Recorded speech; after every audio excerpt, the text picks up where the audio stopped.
Good morning. Good morning to you. Glad to have you with us, Commissioner Rice.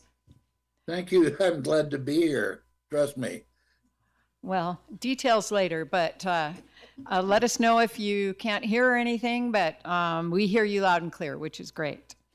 Thank you so much. Needless to say, Commissioner Rice is joining us virtually today. It is 10:01, and I will call this meeting to order.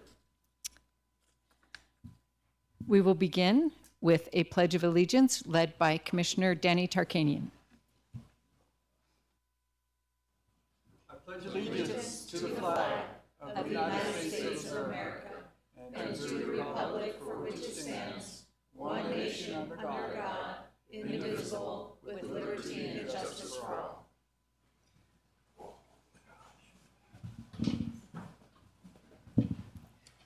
We'll move on to public comment. Each public comment will be limited to 3 minutes, and we have a little timer here. The green light goes for 2.5, and then when you have 30 seconds left, the red light will go on. You'll hear a beep, and then the red light at 3 minutes. We welcome public comment on anything we have jurisdiction over. Generally in our opening public comment, it's for any matter not on the agenda, but for matters that are action items on the agenda, we'll take public comment during that agenda item unless you're here now and can't be here then. We have other various pieces of information on public comment that are located in our agenda. And we'll move forward then. Mr. McCallop, welcome. Thank you. James McCallop.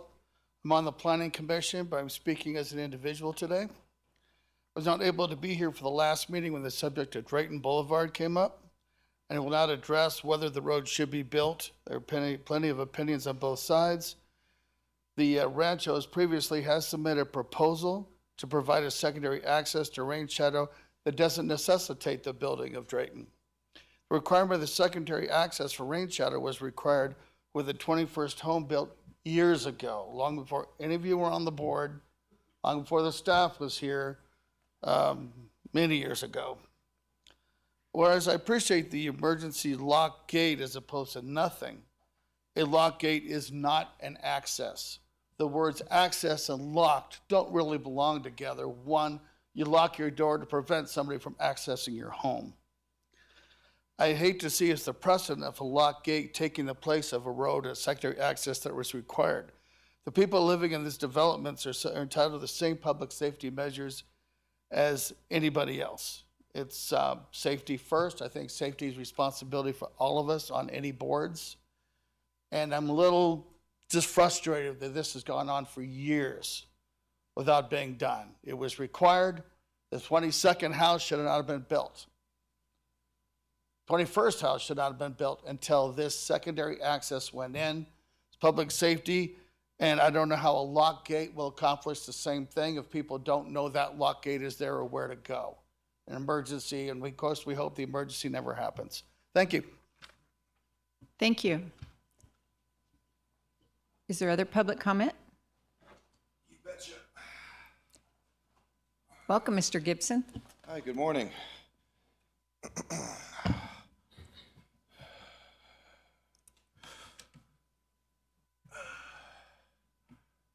All rights reserved,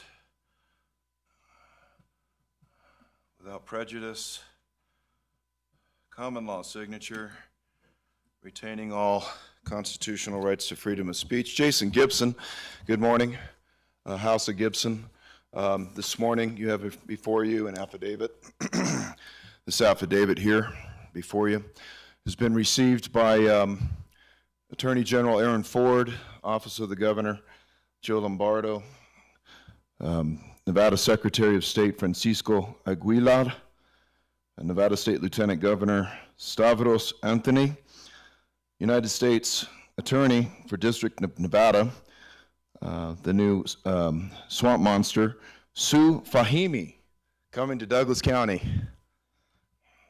U.S. Secret Service has received a copy. This is just a tip of the iceberg of the business they practice here at the so-called Justice Law Enforcement Center in Douglas County. Tip of the iceberg. We have the Department of Homeland Security, notified the FBI, and soon the Department of Justice. What's in this document here, and these documents here, about 9 inches. This is 1 box out of 3. Okay, this is what the resources they deployed to remove me from the ballot, from the ballot as County Commissioner, Candidate 1, 2024 election. And as a post-political prisoner, the enormous amount of resources that they used to take me off that ballot and subjugate me to 42 days in what they call an inpatient treatment program, where they lock you up for 23 hours a day, make you take pharmaceutical pills that inflame your skin, that create congestion in your head, insomnia, and stomach hernia. House was burglarized in the interim that I was locked up. And today we're going to have a big day as we expose the practices of the so-called Indigent Defense Services contract that is up for consideration by this board. And I think it was interesting that during my lockdown, I wrote the governor, and he fired the head of the Indigent Defense Services for the state. And I know that they're listening and that they are watching in, and I'm appreciative of the dialogue I had with the Secretary of State yesterday, who was extracting very specific elements from this body of work, and who gave me first-person attention at our state capitol. I appreciate you. Thank you.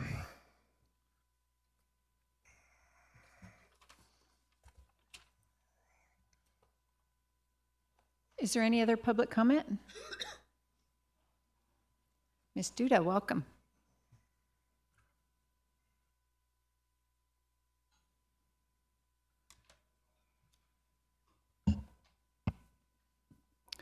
Good morning, Julie Duda.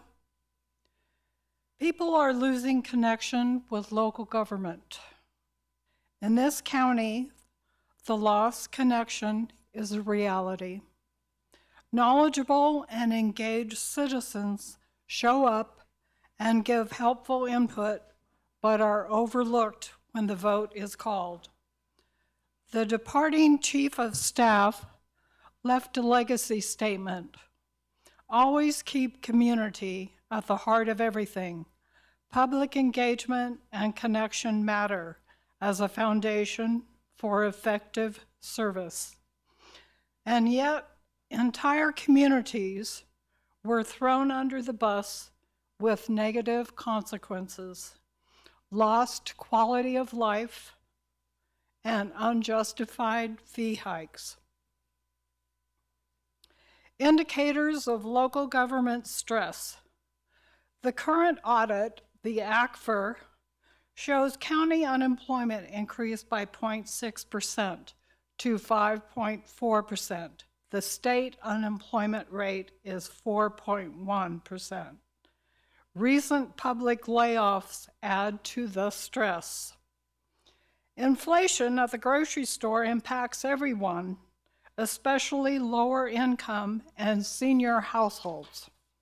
Social Security recipients' COLA, the cost of living adjustment, is 2.5% before the Medicare premium increase, which reduces the realized adjustment closer to 2%. Locally, fees from mandated public services are setting records, unprecedented and unjustified, in my opinion. The Walmart CEO summary statement, more consumers are not able to stretch paychecks to cover the month. And credit card debt is increasing, interest rates of 15 to 20%. When consumers get on this track, it leads to more debt. The private sector workers are not getting pay raises to keep up with inflation. The best way to reconnect with the community is by meaningful public discussion and exchange of ideas and opinions. In my opinion, people want leaders to represent the best interest of the community, the heart of everything. Thank you, Ms. Duda. Is there any other public comment? Seeing none, I will close. Oh.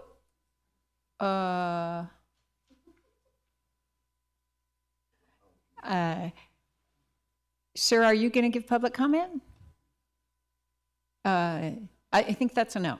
Okay, we will close public comment, and then is there any response to public comment? Okay, we will go to approval of agenda. I move we approve the agenda. I will second that. It's been moved by Commissioner Tolbert, seconded by Commissioner Gardner, that we approve the agenda. All in favor, say aye. Aye. Any opposed? Motion carries unanimously. With that, we will move to the consent calendar. Did anyone have anything they wanted to pull? Madam Chairwoman, I'd like to pull item G from the consent calendar. Okay. Is there a motion for the rest of the consent calendar? I move that we approve the consent calendar less item G. It's been moved by Commissioner Tolbert, seconded by Commissioner Tarkanian, that we approve the consent calendar except for item G. All in favor? Aye. Any opposed? Carries unanimously. With that, we will move to our administrative agenda and start with consent calendar item G. For possible action, discussion on Resolution 2025R-023, adopting the 2024 Updated Hazard Mitigation Plan, HMP for short, reflecting changes in development, mitigation efforts, and priorities for Douglas County and incorporating required Federal Emergency Management Agency, FEMA, language. Kara Easton, our Emergency Management Director, welcome. Good morning, Madam Chair, members of the Commission. We bring to you the Hazard Mitigation Plan for adoption. It was on the meeting in December, but the way FEMA works is we typically bring it to the board for adoption while it's also being reviewed by FEMA. And they asked for a handful of very minor changes. And so because they had asked for a few changes, they determined that the adoption was not good enough. So we had to bring it back. Thank you. Commissioner Tolbert, did you have questions? I do, and this is coming from constituents. So I've received several emails about the omission of the potential hazards of cell towers being included in the plan. So could you please explain basically the scope of this plan, or why it's something that we have to have, and why cell towers are or are not included in it? For sure. Kara Easton for the record. So the hazard mitigation plan is something that FEMA requires of all local jurisdictions want to be eligible for hazard mitigation funding. And so there's pre-disaster funding, which is where we do all of our projects like culverts, upgrades to building codes, things of that nature, and then also post-disaster recovery money. So for example, our flood event in 2023, when we had a lot of damage to roadways, culverts, things of that nature, having the hazard mitigation plan allowed us to get reimbursement from FEMA. So that's the purpose of the plan. Per the Robert T. Stafford Act and the Disaster Mitigation Act of 2000, they only recognize natural hazards in the hazard mitigation plan that are eligible for that funding.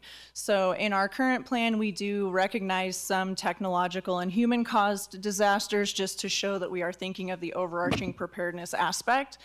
But those hazards do not open us up to extra funding for mitigation. So in the plan, if you look in our mitigation strategy, which is section 3, all of the projects that are outlined are only projects that relate to natural hazards. So the cell phone towers are not, in fact, natural hazards, so having them in the plan does not give us access to any extra funding.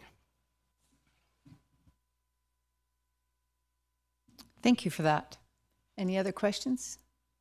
So Commissioner sorry, jumped the gun.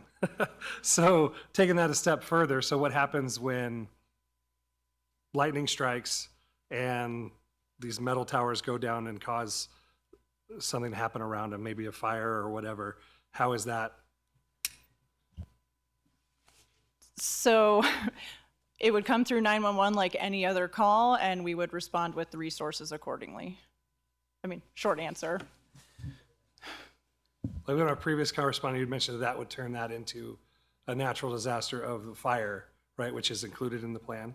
Yes. Now, I will say, just because fire is in the plan, there are thresholds. So if we're responding to a fire, but we put it out within 10 minutes, let's say, we're not going to get extra funding for that because it's not a catastrophic community-wide disaster. So there are damage dollar thresholds that we have to meet in order to get that public assistance, but the hazard mitigation plan just allows us to have that opportunity. So there are still dollar thresholds we have to meet. So the flooding, we met the damage assessment thresholds to get public assistance, but if I burn my house down tomorrow, that's not going to reach any threshold, so there's no money attached to that.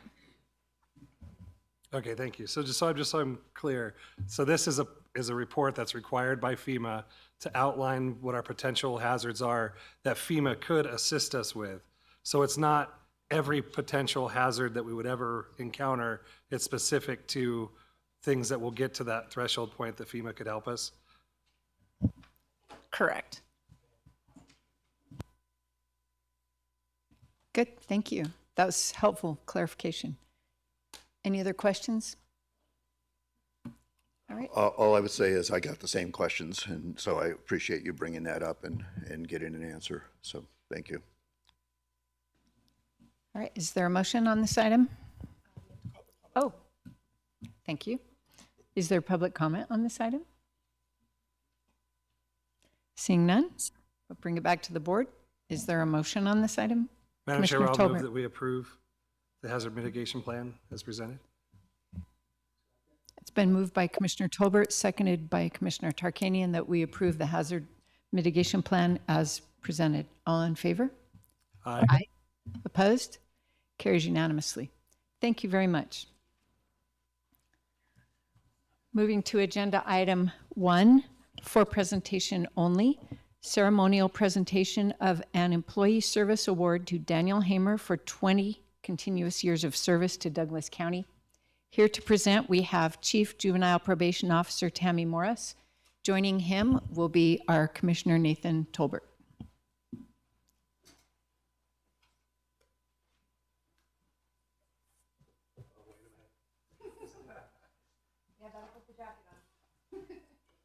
This is a formal occasion. It was just hot earlier. Oh. Go ahead. It's on. Is this on? Yes, it is on. Okay, it's on. I'm on. Good morning. Thank you, Madam Chair. Good morning, members of the commission. Again, Tammy Morris, Chief Juvenile Probation Officer. Today, I want to recognize our employee, Dan Hamer, for 20 years of continuous service. Dan began working for Douglas County at China Spring, where he spent just over 10 years. And we are fortunate that he has been with the Juvenile Probation Department now for nearly 10 years. Dan is a great asset to our team. He wears many hats. He is one of our senior juvenile probation officers. He's an ASP instructor. He's a field training officer, and he also facilitates a parent group several times a year. Dan is really passionate about the work he does, and he does an excellent job serving the youth and the families in our community. And I'm just super fortunate to have him on our team and to have worked with him for these past nearly 20 years in one capacity or another. So congratulations, Dan.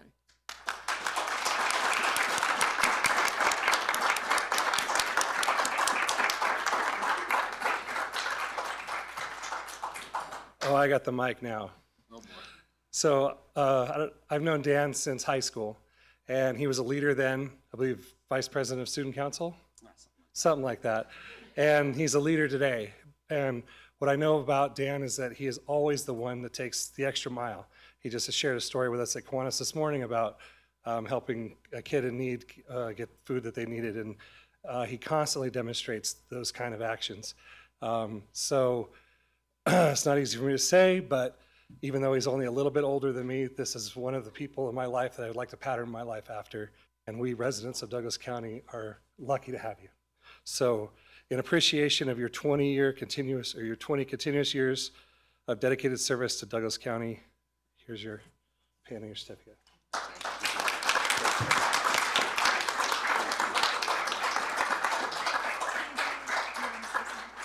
I'll make it quick. Thank you. I'm so honored to work here in Douglas County and live here in Douglas County and raise my family here with my wife, who also, by the way, just celebrated 15 years of continuous service.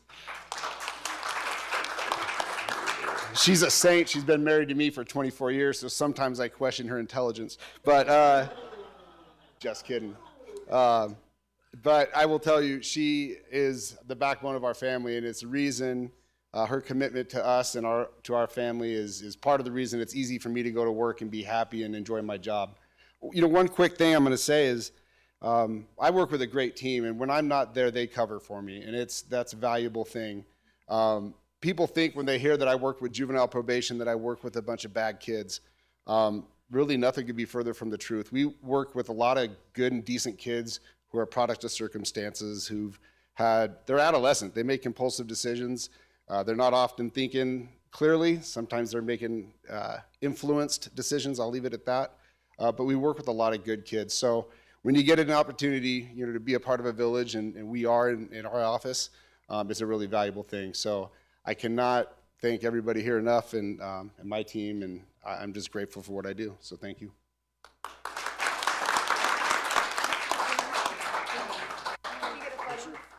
I was trying to get out of that. Do you want the rest of them up there? Yeah, sure. Yeah, Rach and all my team.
We're going to move to agenda item 3.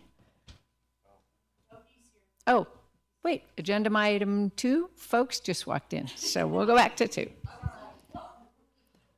Agenda item 2, for possible action, discussion to approve tentative subdivision map application DP 24-0253, a request to divide a 4.45 acre parcel into 30 parcels consisting of 29 single-story multifamily individually owned units, parcels, and 1 common space parcel. The subject parcel is zoned multifamily residential and is located within the Gardnerville Community Plan.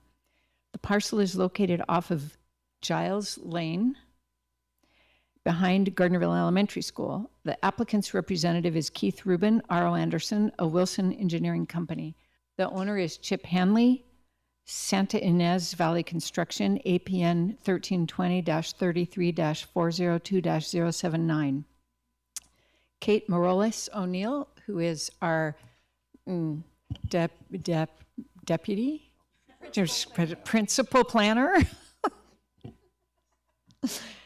She's really good at what she does, and we're glad to have her here.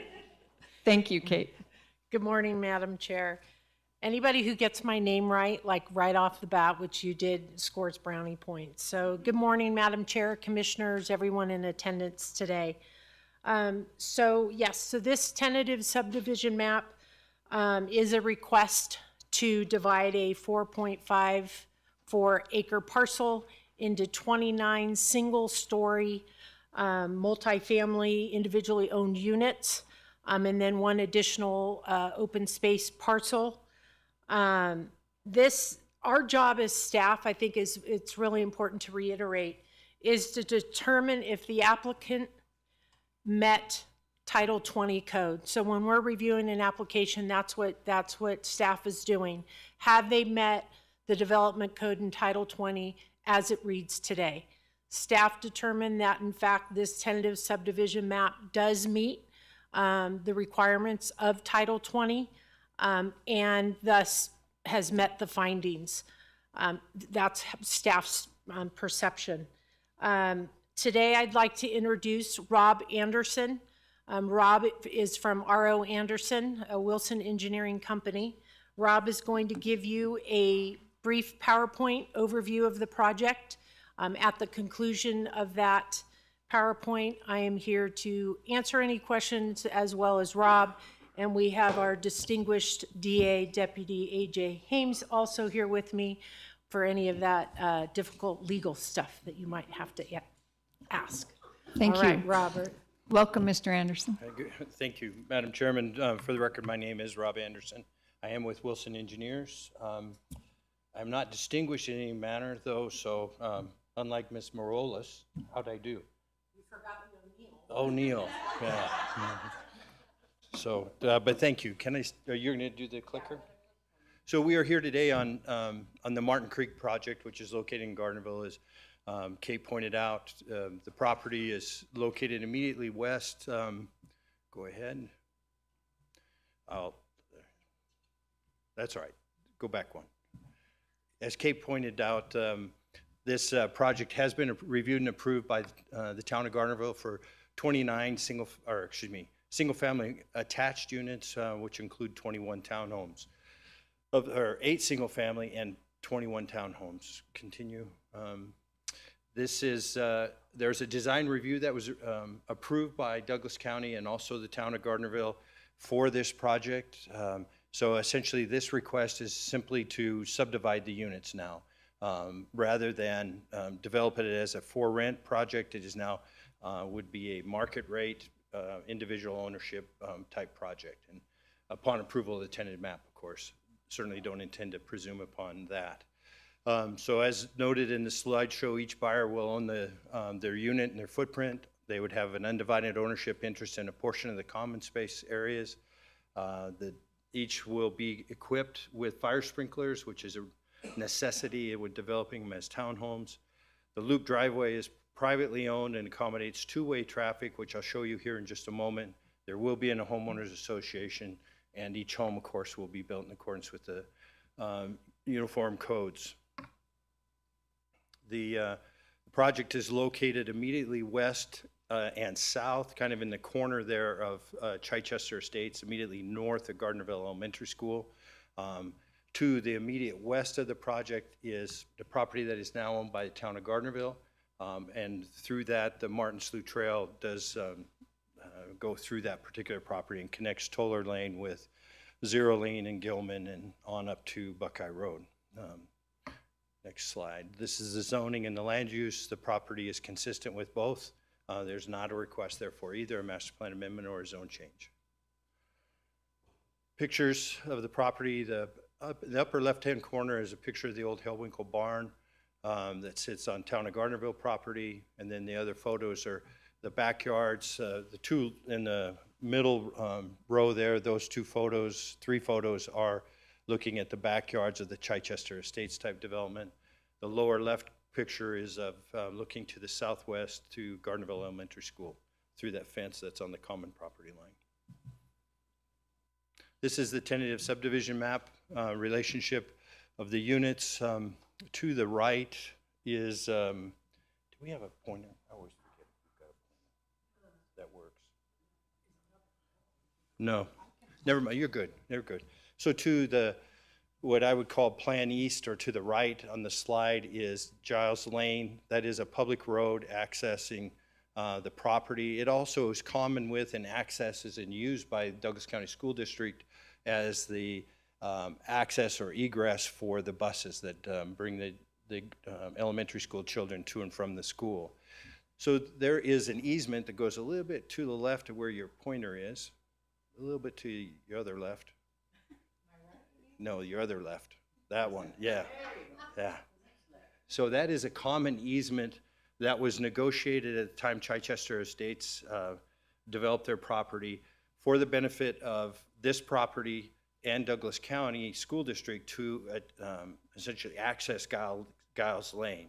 So that easement is in place and is being utilized right now by Douglas County School District for the intended purpose, which is access. And it will be extended and improved as shown here to develop this driveway loop around these units. Again, as 29 units, because of the fire code, we do meet that standard. 29 units are allowed without the secondary access specifically. And there, the distinguished, the young distinguished district attorney, Mr. Hames, was helpful in helping all of us during the design review understand that code provision. So that is the design. The upper left corner, which would be the northwest corner of the site, is a retention pond. Town of Gardnerville has reviewed this again, and subject to their conditions of approval have recommended it. To the far west is the Martin Slough Trail. There's two lines, there you go, is the Martin Slough Trail. It is off-site to this property. There is a connection proposed there that Kate is highlighting for us. That is kind of it. Public water will be served by Gardnerville Town Water Company. Sewer will be provided by Minden-Gardnerville Sanitation District. Next slide, please. This is the site plan, and there's been any number of questions in each of these public hearings about the access and the potential constraint of the buses accessing and leaving either in the morning or in the afternoon that might conflict with the residential uses. So I understand the concern. There's literally two periods of time, 2 1/2-hour increments where the buses do kind of stack up, and parents, when they're dropping off or picking up their children there, it is a congested little area, and I would grant you that. The driveway, though, again, we are constructing that driveway to expanding it essentially to the west from what it is, and to the north to achieve this intersection that is there, which would allow for the movement of those vehicles. So this is a graphical depiction. The pink is new improvements that are contemplated. The gray and the black is the existing, is intended to represent the existing access. Essentially, there is a 50-foot wide, or excuse me, a full public road being constructed into the project area to allow for this access where that first north-south driveway extends. And that will be constructed as part of the project. And this exhibit was primarily intended to present that to you, is how that goes. It's my considered opinion that this will mitigate to the extent you can. I mean, when children and vehicles are present, it's difficult to, it's obviously a school zone. It's going to be constrained by those things. But to the extent that we can control those things, I think this improvement does achieve and ameliorates that concern about there's no way that this could work and the potential conflict. I'm happy to address further. I fully expect, and I'm happy to address any other questions that might come on that. Next slide, please. So the project details, it does meet the open space requirement, 48,600 square feet more or less is proposed, and 48,500 square feet more or less are required. If we went back one slide, Kate. So the green areas are the only areas we have counted as as part of the open space to make that computation. But because of his subdivision requirement, 25% is required. Next slide, please.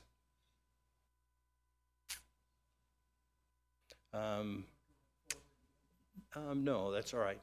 This property, as it's zoned, is allowed 16 units per acre.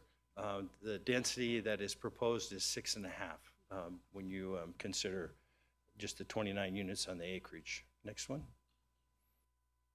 This is the section pertaining to the fire code.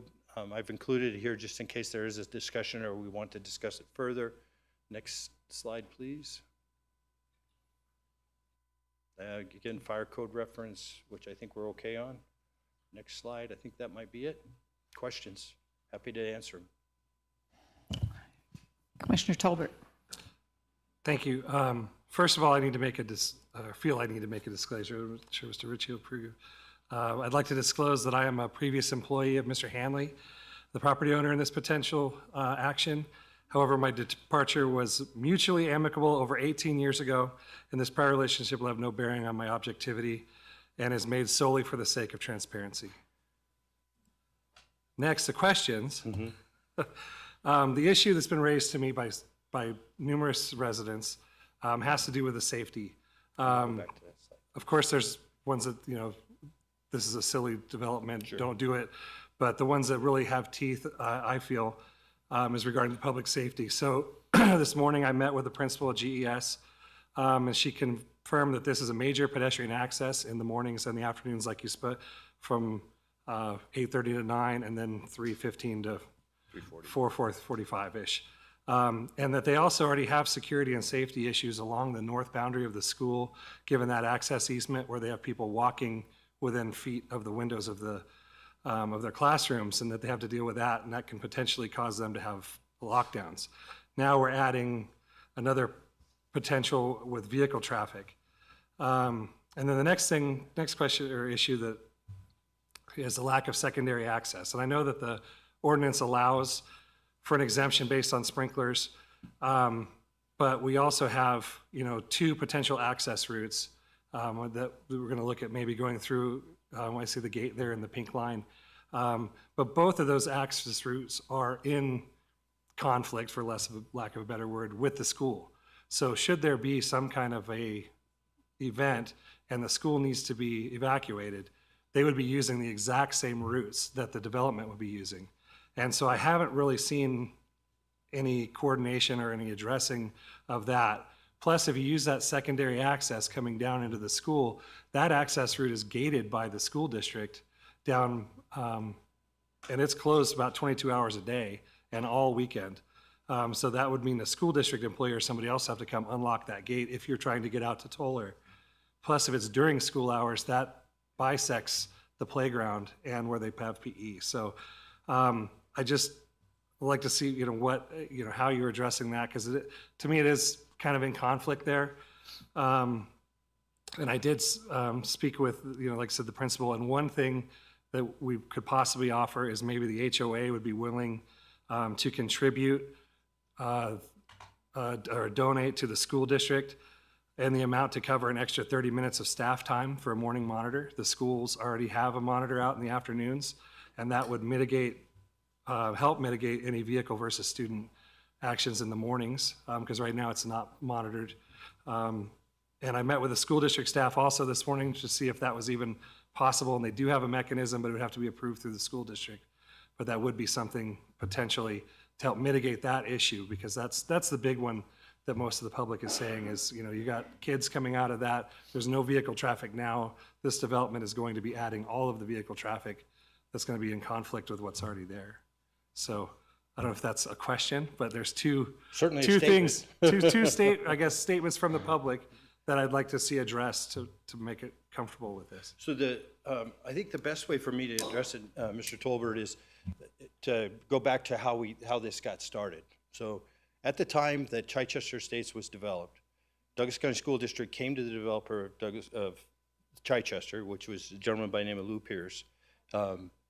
I happened to participate in the discussion, so I think I can testify accurately as to the course of that conversation.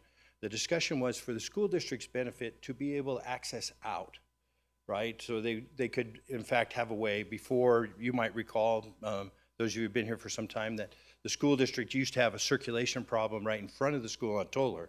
And this alleviated this access that was granted by the Chichester Estate Development in cooperation with the Hellwinkle family, satisfied that. And now, and it was reserved for the benefit of this property, what was formerly the Hellwinkle property, and the benefit of the school district.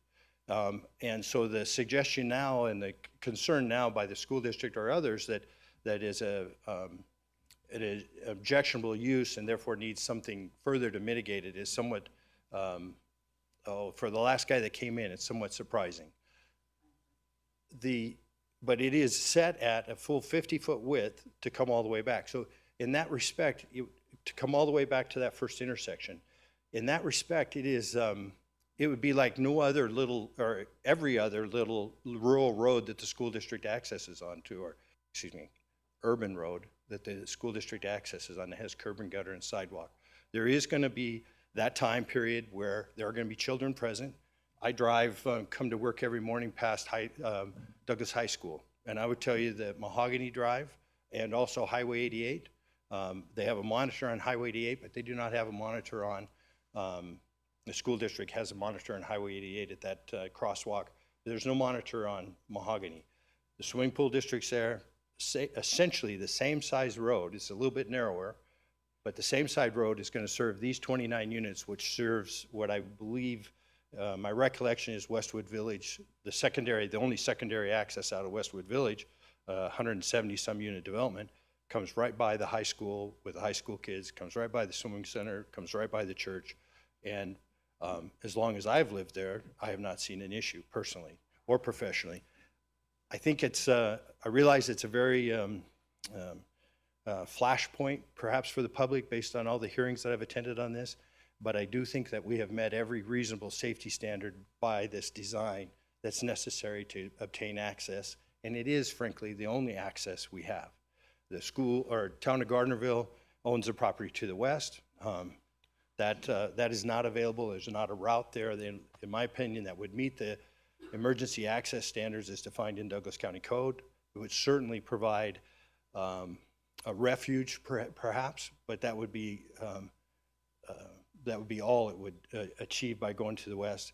Going to the south, I explained at the Planning Commission that when this project, we first started considering this project, we actually considered going to the school district and asking to improve that road, and so there would be one road and then just a north-south access there. We talked about it internally. We met with a representative of the school district.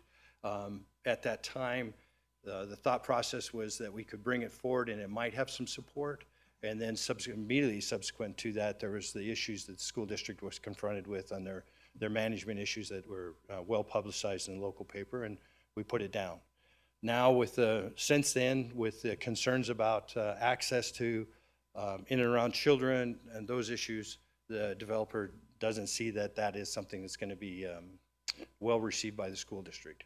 At the Planning Commission, we were asked if we would consider going to the school district to just obtain a gate and requesting that, which we agreed to do under the understanding that the school board decided it was a safety issue and we could not do that, then, or they would not allow it, then that would not hold up the development of this project. But I think, Mr. Tolbert, we have not a lot different than this Mahogany Drive. I think this meets that requirement. Tarkanian, do you have anything? Oh, you're not done. Right. I think the difference that we've been brought up is that this is the only development that's putting that traffic on that location. I think that's the argument for saying that. And also, I'm not asking this as a developer. This would be something that was part of the HOA fees. Well, that's the developer. We're not talking a major amount, just so you know, we're talking a half hour of time for one of the aids that they don't have now.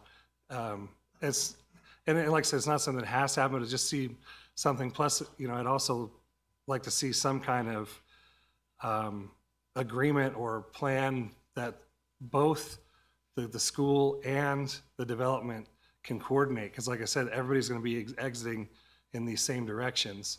And if the fire's up front, then the school's got to exit out Giles. Giles? I don't know which way it is. Is it Giles? I have never known. As an old substitute, teacher, I don't want to get. Depends where you were raised. Yeah. In Montana, we would call it Giles. Right. Yeah.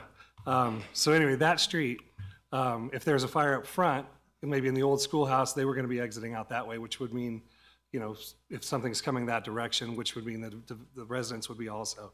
So I'd like to see some kind of coordination between the two and in some kind of a hazard mitigation plan or whatever you want to call it. But it just seems like, you know, this development going in there, which is by every other means, I feel like it checks the boxes. It's just that one little piece of the exiting together and kids versus vehicles is my only question. I mean, that's the only, you know, bit of heartburn that I have. Thank you. Commissioner Tarkanian. I'm going to ask a silly question, maybe, and I'll do it. I know there's a secondary out of CVMS through the park area, but basically all the buses and the traffic goes on to the 395, which is pretty dangerous too. I mean, I assume a lot of the, and I would think Pinion, they'll all come on.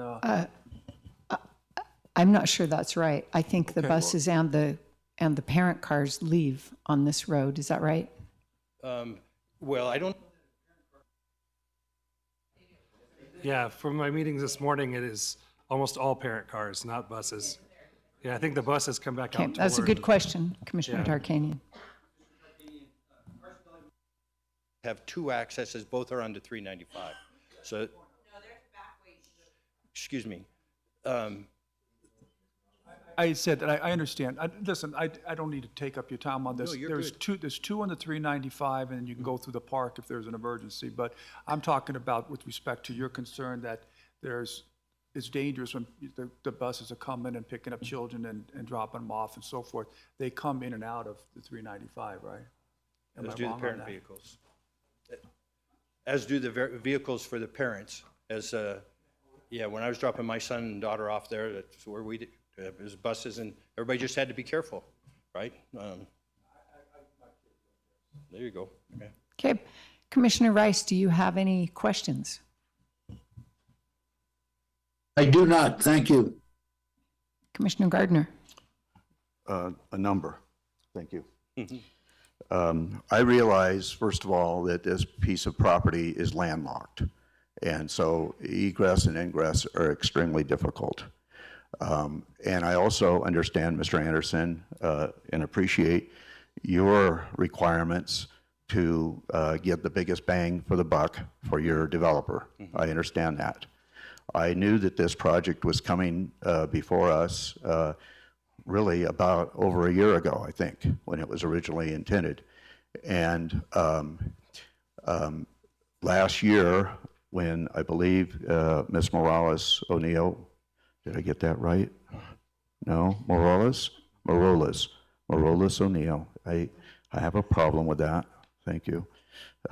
I appreciate your indulgence. Brought before us a change, an anticipated change in code regarding secondary access in the International Fire Code, and moving that secondary access requirement to 30 units versus 20. And we chose at that time, and I thought we made it extremely clear by this board that we were not going to lower our design standards, and we were going to keep them at 20 homes. Okay, I'll let you address that. Okay,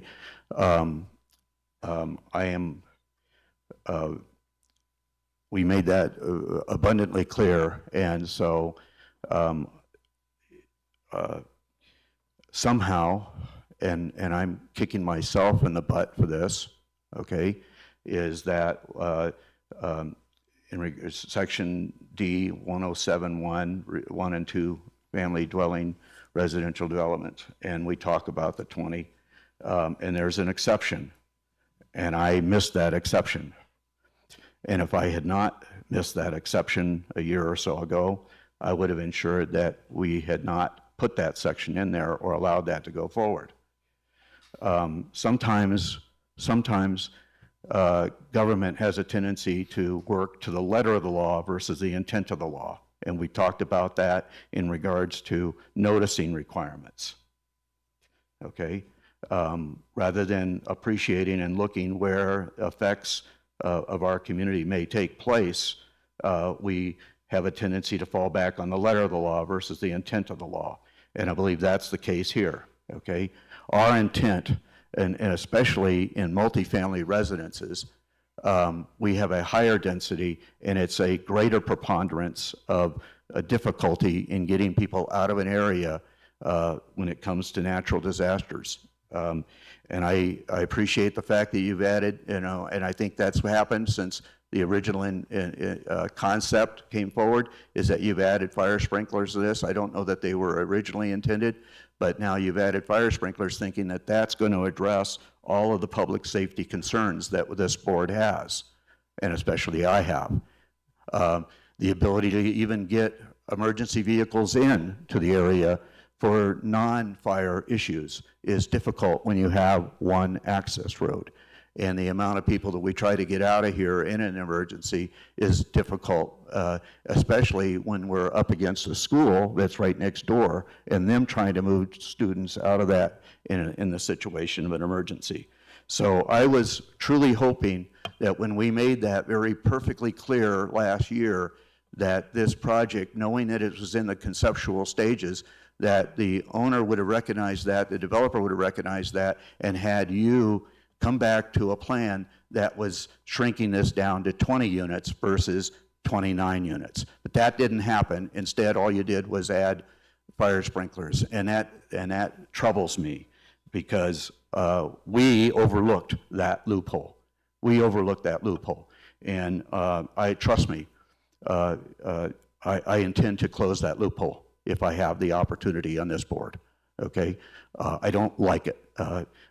Once again, we have a greater concerns of public safety when we have this high a density and this, but so I realize once again that it's landlocked and the developer wants the maximum bang for his buck, but if this came back to us in 20 units versus 30, 29 units, then I don't know that we would have anything.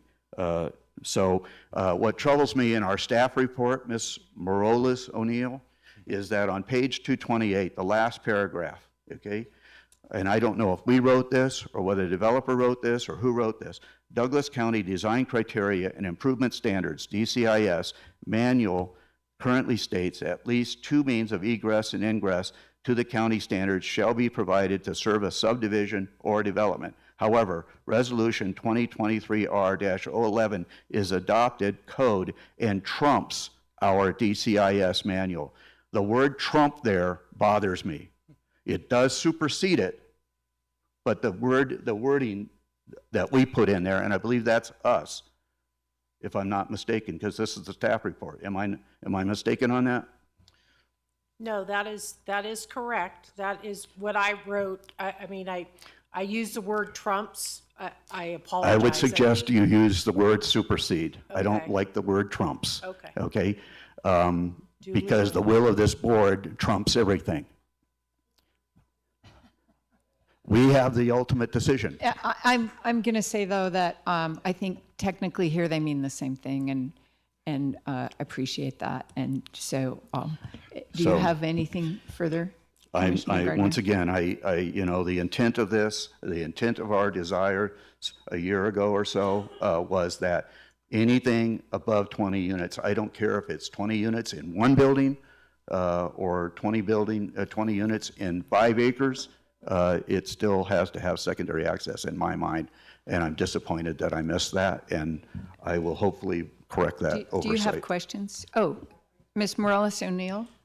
I just want to clarify something. In regards to Commissioner Gardner, regarding the design manual and changing it to 30, that was perfectly clear. It had nothing to do with this development.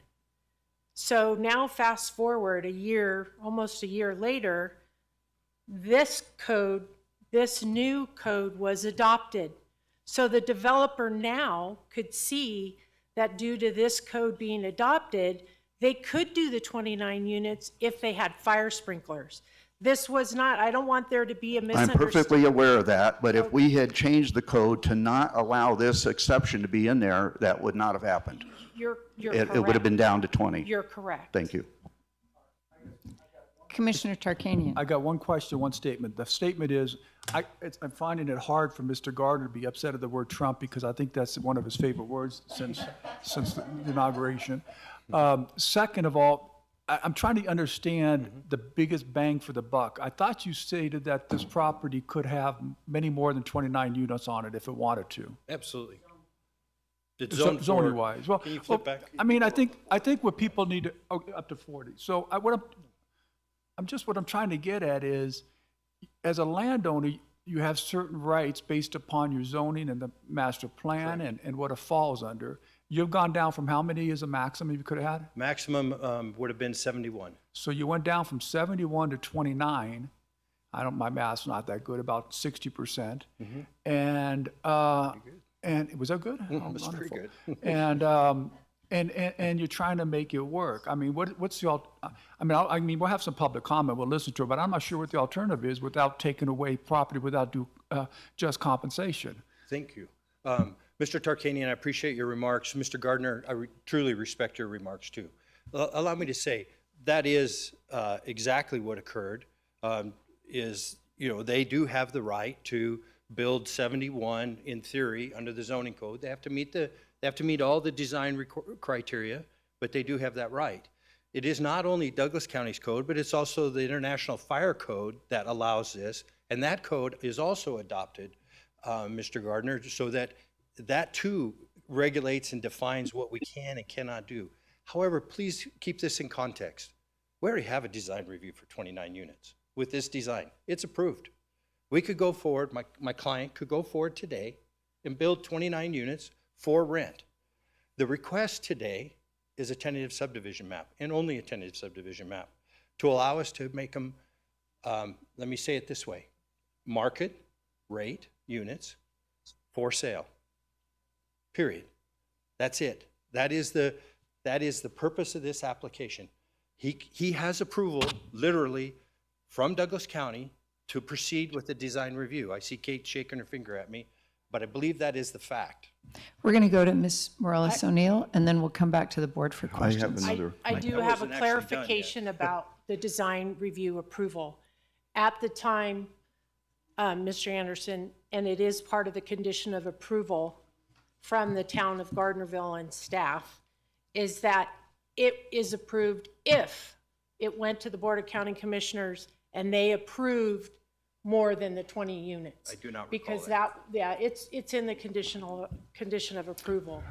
But it didn't move forward because of our discussions that we had, AJ and I had, and then fast forward, then the fire code in the Appendix B was updated and adopted, and you guys came back with the fire sprinklers. Thank you. But it is in the condition of approval from the original design. I just wanted to clarify. Commissioner Gardner.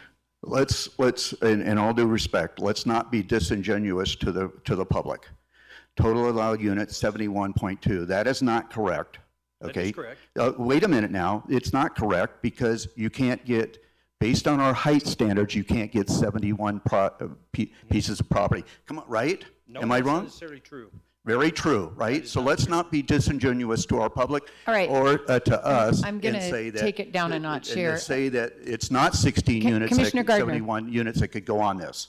So I want to make sure that the public understands. But take it down a notch. Allow me, so, Mr. Tarkanian, thank you. Ms. Morales O'Neill, thank you for your comments. Mr. Gardner, respectfully,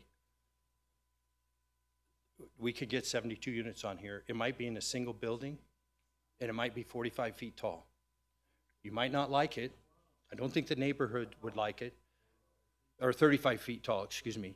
So, but that is what the zoning allows, and if we can meet the design criteria and improvement standards, that is why your code allows up to 16 units per acre. It presumably, it could occur. I will grant you this, Mr. Gardner, and as long as I practice in this profession, in this community, I don't think I have a single project over 10 units per acre that's ever been designed and met those standards. So it's a very difficult standard, but in theory, it could occur.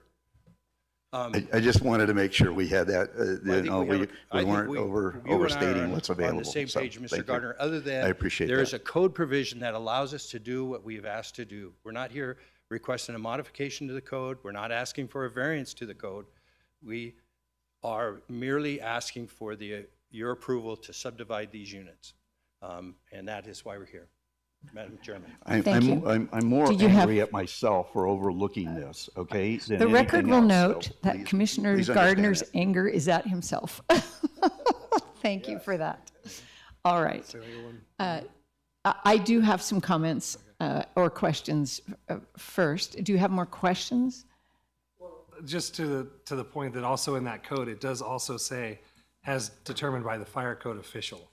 So. Right, the there's fire- caveats The and- fire official could deny this Right. in Okay. theory, and I'm not sure if that's gone through that part, just as part of. Okay, so I'm gonna go to my, They always have approval authority, right, Nathan?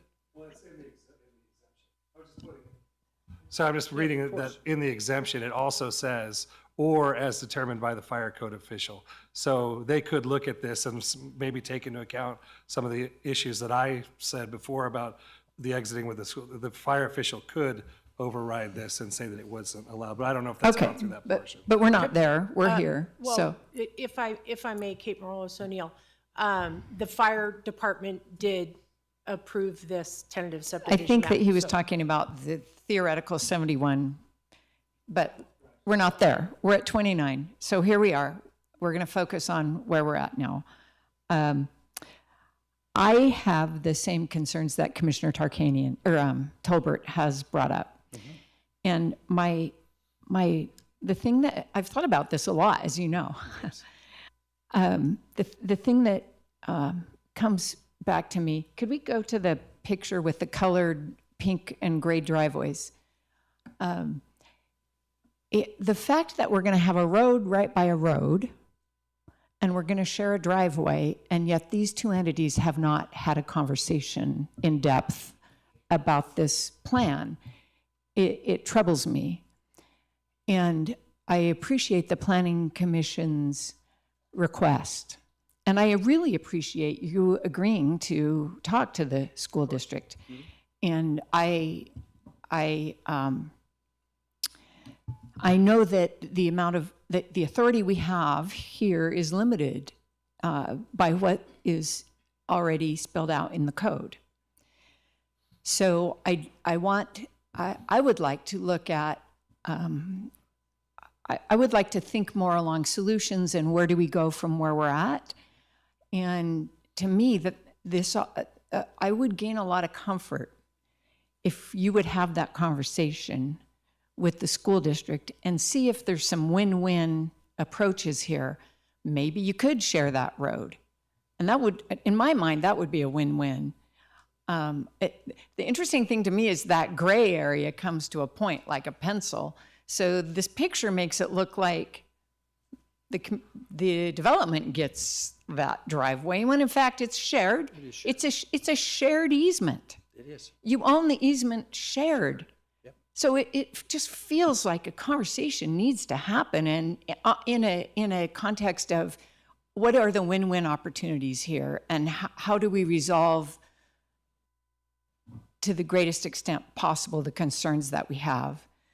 And because I do see it, I don't see kids on Edlesboro or in that area, I don't see an access to the trail.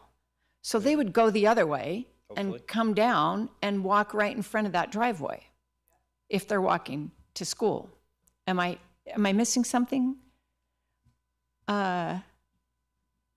Nothing, well, could you say that again? 'Cause I So think I kids understood that live, for instance, on Edlesboro Circle, they're gonna, or in that neighborhood, Sure.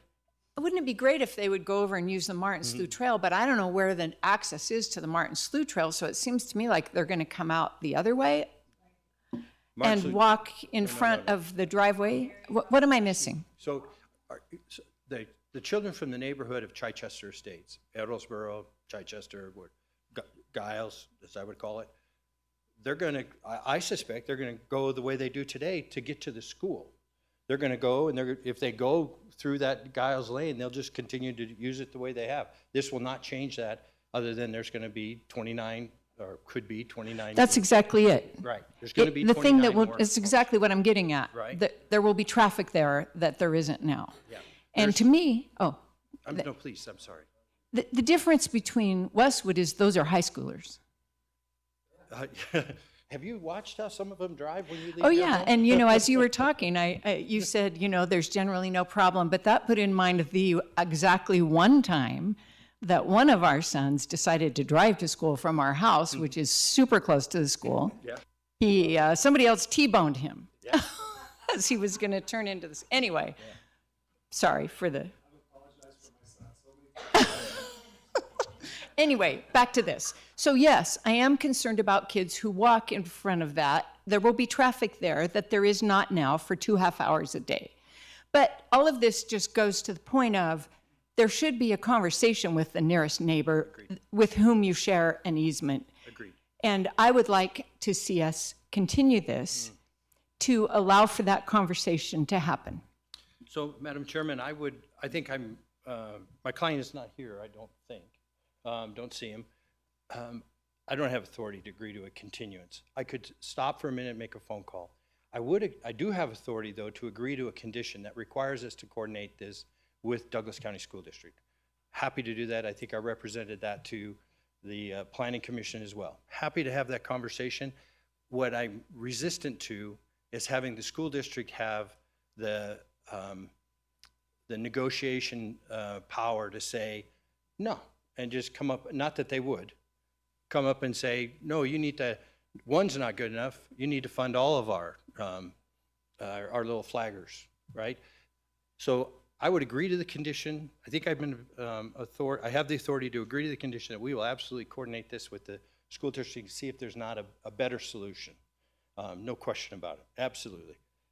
If you really are serious about a continuance, I need to ask your permission to take a 10 or 15-minute break so I can speak to my client. Do we know our timeline on this? Mr. Hames? Madam Chair, AJ Hames for the record. NRS requires that the board render its decision within 60 days. The PC meeting was on February 11th, so that was the day they rendered their recommendation. So April 12th is the 60th day. So you'd have to render a decision before April 12th. All right, I would like to finish questions by the commissioners, go to public comment, and at that point, if we need a break, we'll take a break. Thank you. Yes. Other questions by the commissioners? Yeah, and I'd just like to reiterate, I think you were much more eloquent than I was. But that's what I'm getting at too, is I feel like if we could mitigate some of these safety questions and concerns that the public has, then we could move forward with that as long as we get that input, especially, given the exiting and the fact that this development is introducing vehicle traffic to that exact location, which does not exist today. So whether you do, add that into the HOA's funding or whatever, and like I said, that was just a quick spitball with me and the principal this morning as a potential to mitigate some of those issues. Is that a solution? Maybe not, I don't know. And I agree with you that the school district shouldn't have that. I think she clarified it much better, that having that conversation would be, and having that plan so that we could ease some of these concerns, because that's really my only issue. So, Mr. Tolbert, if I could, Madam Chairman, just, the perception of alleviating the concern is going to be different depending on where you stand, right? So my client has a legal access to that street today. He has zoning, he has master plan designation. By your staff report, as well as the findings from my staff, this project meets every code provision there is. So from my client's perspective, he meets that. And realizing that we all have to be safe when we drive, particularly around small children, that is something that is beaten us into us when we're 16 years old to take our driver's test. The school district has a different perspective, And frankly, Mr. Tolbert, I'm concerned because the audience and the public has greater access to you, or perhaps has had greater access to you than I have, and has expressed concerns that frankly I'm not sure I can solve, right? Based on the hearings that I've attended to and the comments that I've heard in public hearings, I'm not sure I can solve that perspective. I'm willing to go to the school district, my client is, and see if we can solve their concerns, which are very important to us. And I think I've solved my client's perspective. But nevertheless, I appreciate your comments, as yours, Ms. Hales. One quick statement, then we can go to public Yes, comment. Commissioner Tarkanian.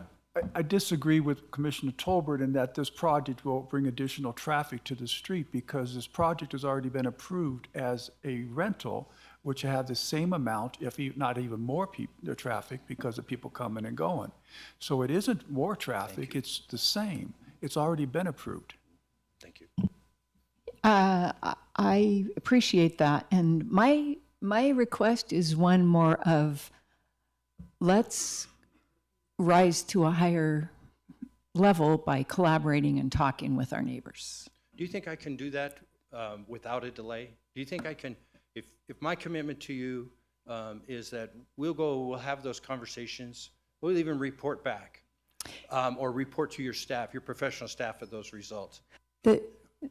That's a really good point. And yes. I guess I did think about that. Okay.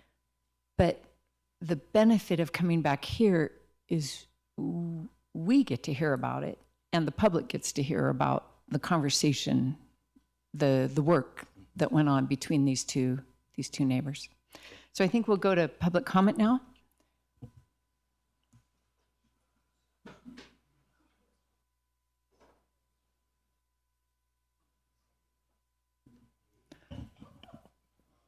Welcome, Mr. Schemenauer. Good morning.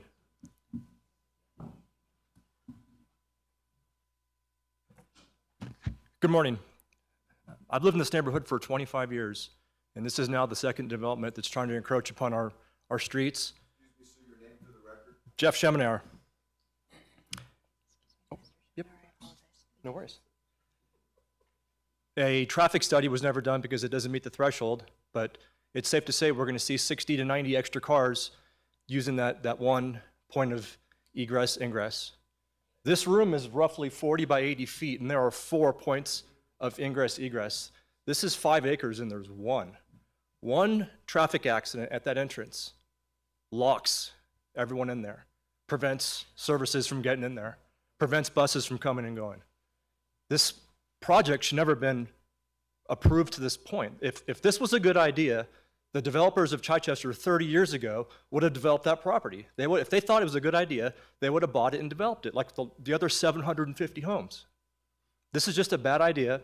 I respect the concern the commissioners have. Mr. Gardner, I like that side of you. Please, I encourage that behavior. Getting fired up over something that's important.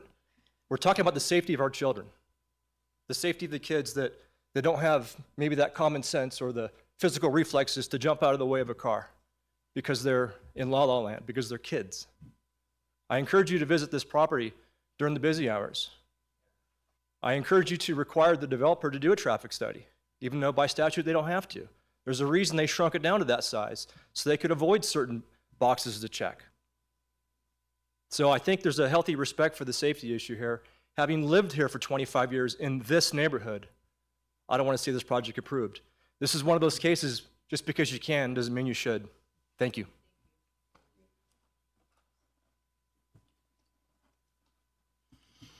Good morning, Commissioners. Your name? Beth Hynoski. I live in Chichester Estates. I also am privileged to serve as the president of the Chichester Estates Property Owners Association, but I'm not here in that capacity.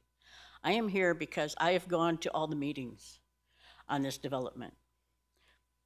I've got no objections to this development being there. I have objections to the disingenuous, you stole my word, I had written it down just before you said it, Mark, of this gentleman, Mr. Anderson, no relation, by the way, saying he was going to talk to the school district. We suggested an emergency gate and emergency access a long time ago.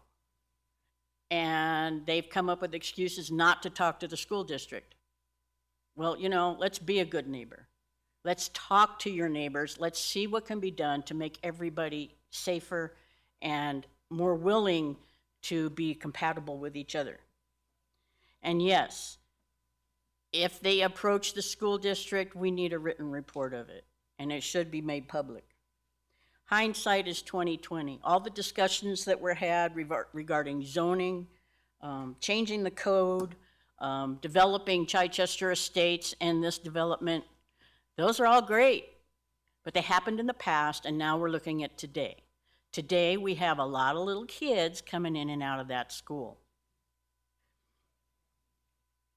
Also, I would like to point out that I have been raising this issue since day one and looking at these maps.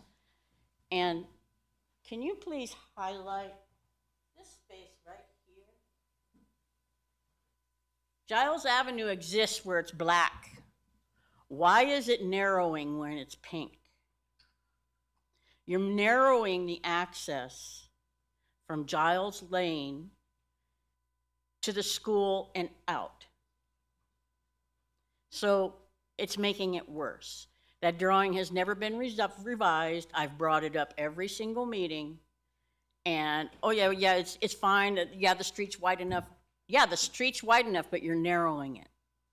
So until that drawing is revised and corrected, it shouldn't be approved. Thank you. Thank you very much.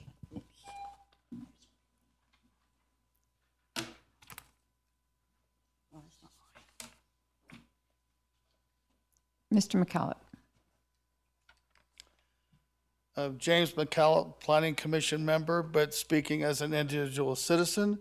Once again, I'm talking about secondary access.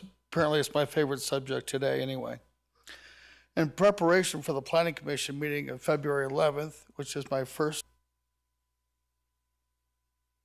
requirements in regard to development, I believe in December of 2023, the requirement of a secondary access with a 21st unit was changed with the presence of fire sprinklers. Fire sprinklers are very effective for interior fires, such as kitchen fires. Fires that start on the outside of a home, such as embers from a wildfire, which we recently saw in Los Angeles, where a lot of those homes were sprinklered, are far less effective. Interior fires seldom require evacuations. Wildfires often require immediate evacuations. My sister-in-law was able to escape the fire in Paradise, California, because she called my brother, who knew of a seldom-used back road, a secondary access that got her out. She lost her home, but she did get out safely. Evacuations also could be necessitated by other kinds of events, such as earthquakes, floods, broken natural gas lines. In a community I lived in a state west of here, not to be named, an evacuation was ordered of several blocks because in executing a search warrant, law enforcement discovered chemicals in a garage, probably chemicals for manufacturing drugs, but that required a several block evacuation. This building we're in has multiple exits, as do our homes. This change in the requirement of a secondary access probably to encourage the sprinklers is short-sighted and needs to be rescinded. As a member of the Planning Commission, I asked for an emergency gate for this project, not because it's ideal, because it's better than nothing. And Mr. Anderson did agree to talk to the school district. I was hoping that could be resolved before today. So then my comments on the Planning Commission are in your packet. Thank you. Thank you.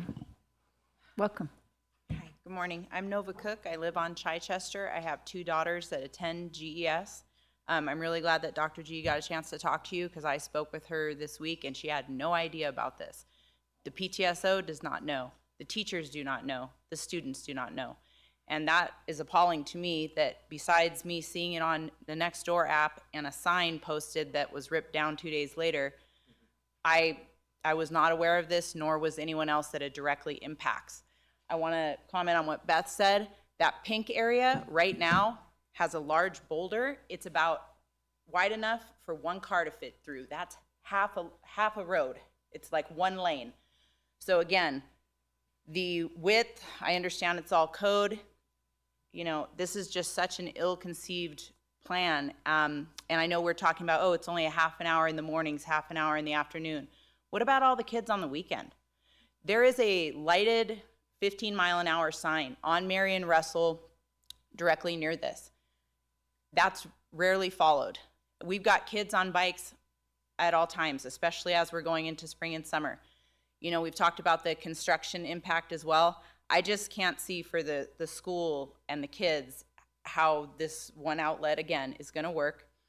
They do have one teacher that is there at the back access gate, but they do not have anyone on Marion Russell, and kids run across there all the time. I've gotten out myself to go, whoa, whoa, wait. They would need an actual like crosswalk or a light for this to actually be safe. I think the other gentleman, I'm sorry, I didn't catch your name, that spoke first, a kid's gonna get hit. I hate to say it, but it's dangerous now. Put another 29 families with 2 to 3 cars, that's insane. I understand this is a bad investment for where it is now. 25 years ago, very different. Population was lower when they built Chichester. I understand they're trying to get their money out of this. This is now, look at how much the population of Gardnerville in this area has increased. And what I just want to look through. I really hope that this somehow can be reversed. The perspective from the parents, the teachers, this should all be taken into account, the people that it's really going to impact. I understand, you know, money and developers, and, you know, he made a joke that I mentioned a park last time at one of the meetings. That's really, with the way that this is boxed in, I hope somehow that can come about. But thank you for hearing me out. I appreciate it. Thank you. Is there any other public comment? Seeing none, I am going to just note what we are here for, which is this is already approved for 29 units, 29 rental units. And what we're here for is to change, yeah, help me out.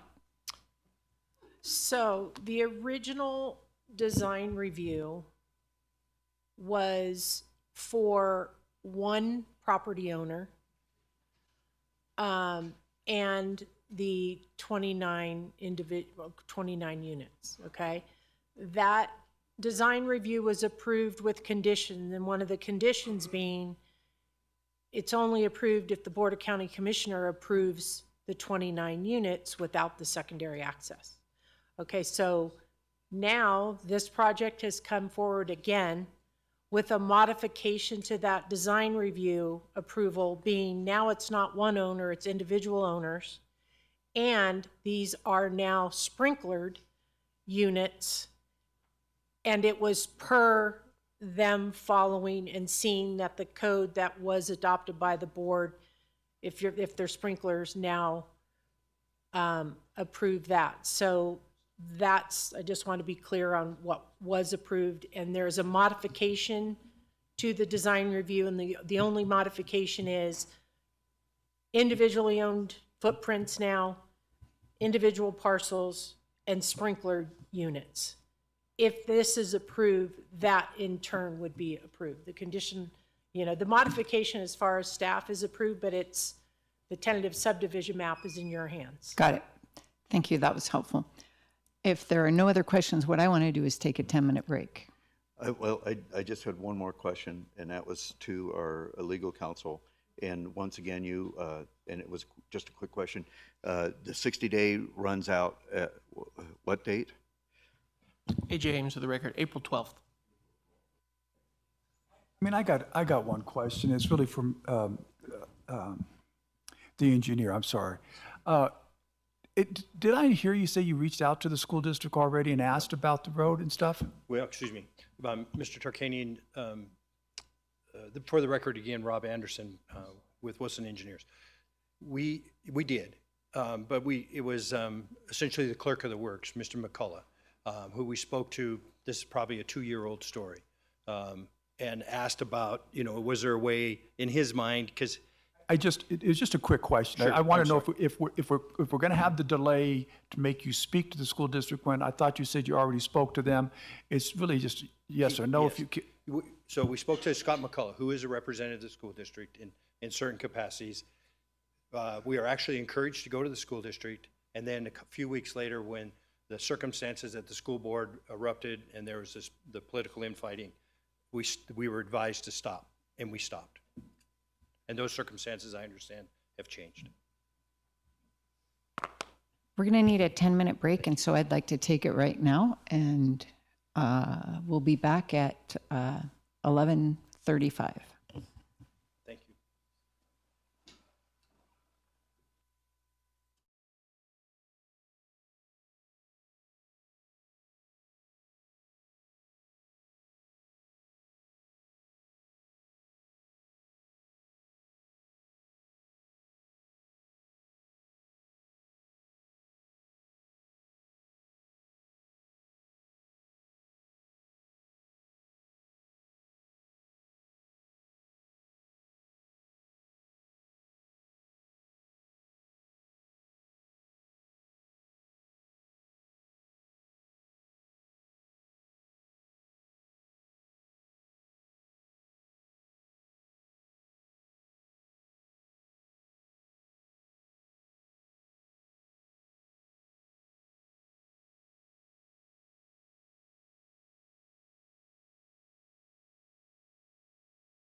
We'll reconvene.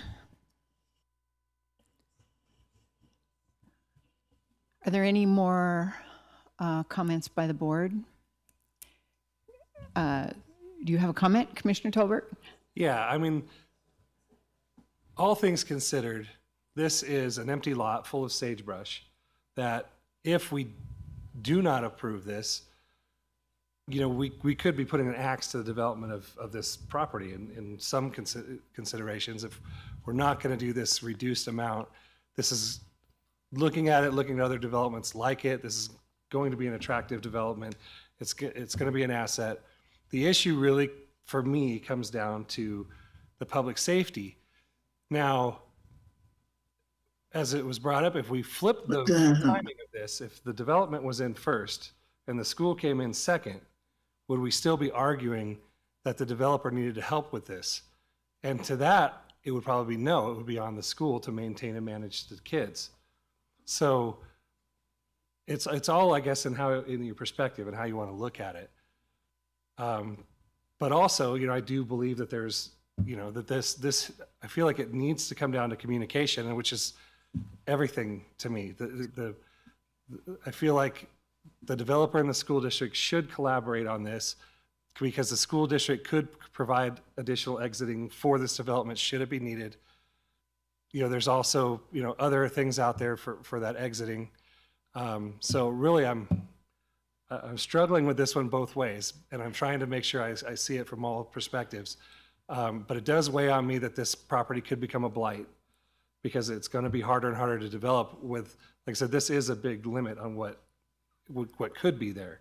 Yeah. So that's kind of where I'm going to leave it. I think I'm going to listen to you guys to see what other points you can put on that. I just want to manage expectations here.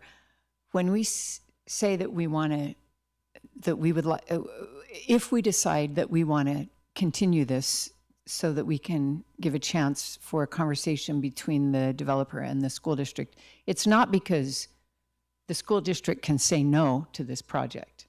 It doesn't have that authority. This developer has property rights, and this developer has met our code for the most part. And it's just our question, our concern. I'm not even sure that that the school would ask for something like a monitor, but to me, I just really want them to discuss, is there a win-win so that we don't have one road, a fence, and another road? And are there some design tweaks that we can make that's win-win, and maybe even make it a little safer also? I don't know. But they haven't had a conversation. And but to be clear, the school board and the school district do not have that. We are asking them to engage in a good conversation about this development. We're not giving them the right to say no. We cannot give them that right, and they do not have the right to say no to the project. All right, Commissioner Tarkanian, and then Commissioner Gardner. No, I agree with what you're saying. And then Commissioner Rice. Thank you, sir. I forgot about you up there. I agree with everything you're saying, Chairwoman Hales. I don't see why forcing a continuance on this project is right. It's already been approved for the same amount of units. It means absolutely nothing whether it's rented or sold when you're talking about traffic. You give the developer, you give the school district a lot of leverage in negotiating with the developer when we do this. The developer should, if he wants to have a good project, should be working in good faith with the school district to find an access road. I think they should meet, and I think they would meet under any circumstances, and they'll get a resolution to this. Commissioner Rice. Thank you, Madam Chair. I've been sitting here listening to all this, and it seems to me that we have gotten so far into the weeds and so far into Never Never Land that we have forgotten why we're here. Would I prefer to see 29 units of rental versus 25 units of home ownership in this area?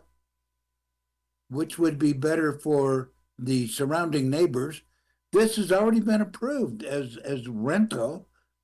And it would seem to me that having it owner occupied rather than renter occupied would be beneficial to everyone that lives in the neighborhood, including the schools.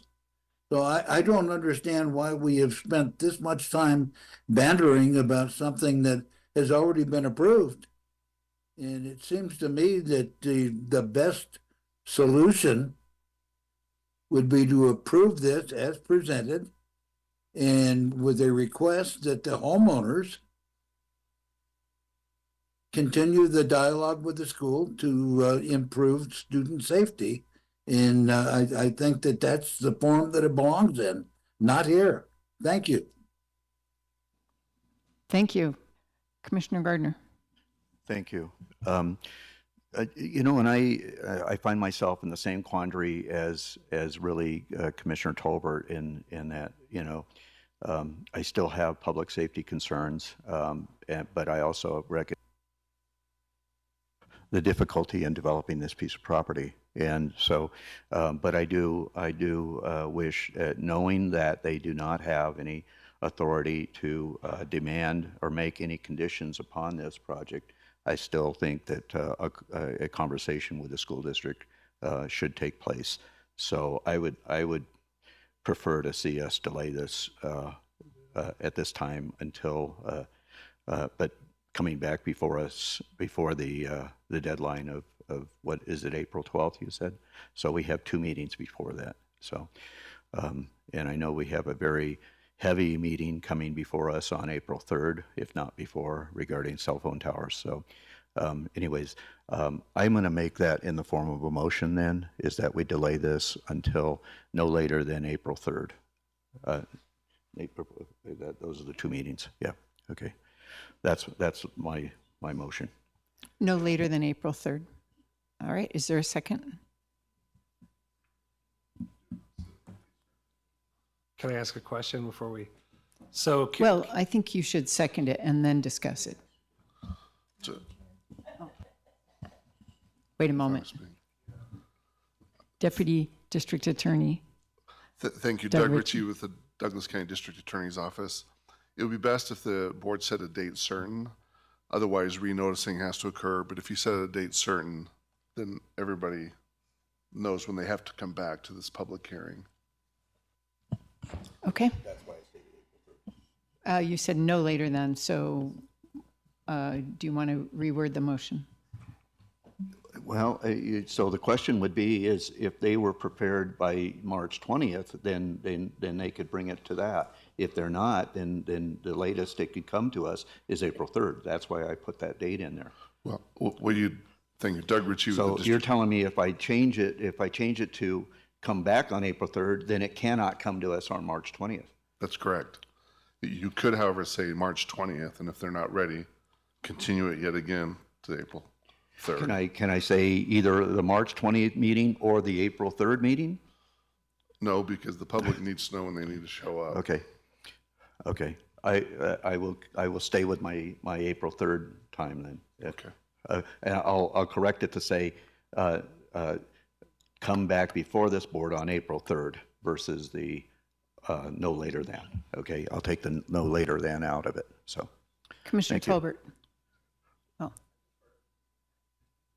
Thank you, Kate Morales O'Neill. For the record, just for clarity, I just have a question.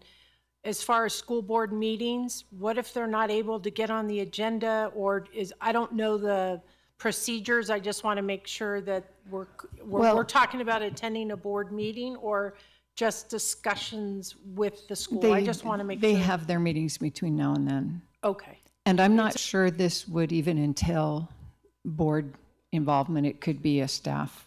Okay. I don't know. Commissioner Tolbert. So that was going to be my question. So I will second that.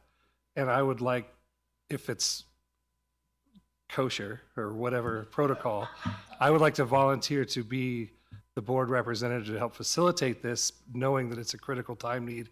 And therefore, I could also respond to the fact that the developer did do their due diligence to make this happen. and I could attest to that at that time, and we would have that. Is that Your- a reasonable? Your willingness is noted. I don't know that we need a board member involved, Okay. but if we do, your willingness is noted. Thank you. All right, we have a motion and a second. All in favor? Aye. Aye. Opposed? No. All right, motion carries 3-2 with Commissioners Tarkanian and Rice opposed. And Ms. Morales O'Neill. Yes, Kate O'Neill for the record. There's a reason I just said that because I want to end on a happy note. I'm all about smiling and humor. During the break, my spouse texts me and she said, will you please go by O'Neill from now on because this is painful to watch people try to say our full name. So moving forward, I will be Kate O'Neill, not Kate Morales O'Neill. Oh, I can't do it. I can't do it. She said it's too painful to watch. She said, I can't do it anymore. Just give up. Just go by Kate O'Neill. So that's what I'll do moving forward. In that regard, may I extend my apologies to Miss Rachel? Okay, did I get her first name right? You did. Okay. Mr. Anderson.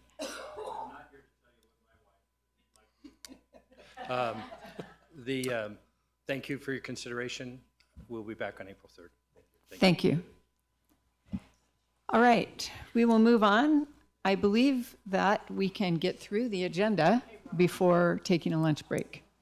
Agenda item 3 for possible action, discussion to 1, approve an interlocal agreement with the Nevada Department of Transportation and DOT for the construction and maintenance of new stormwater treatment facilities at 550 Sierra Sunset Lane, APN 1318-15-101-009. 2, accept the dedication of a conservation easement from the Patrick K. Willis Family Trust, the owner of 550 Sierra Sunset Lane, on the condition that NDOT approves and executes the stormwater treatment facilities agreement and provides proof of funds.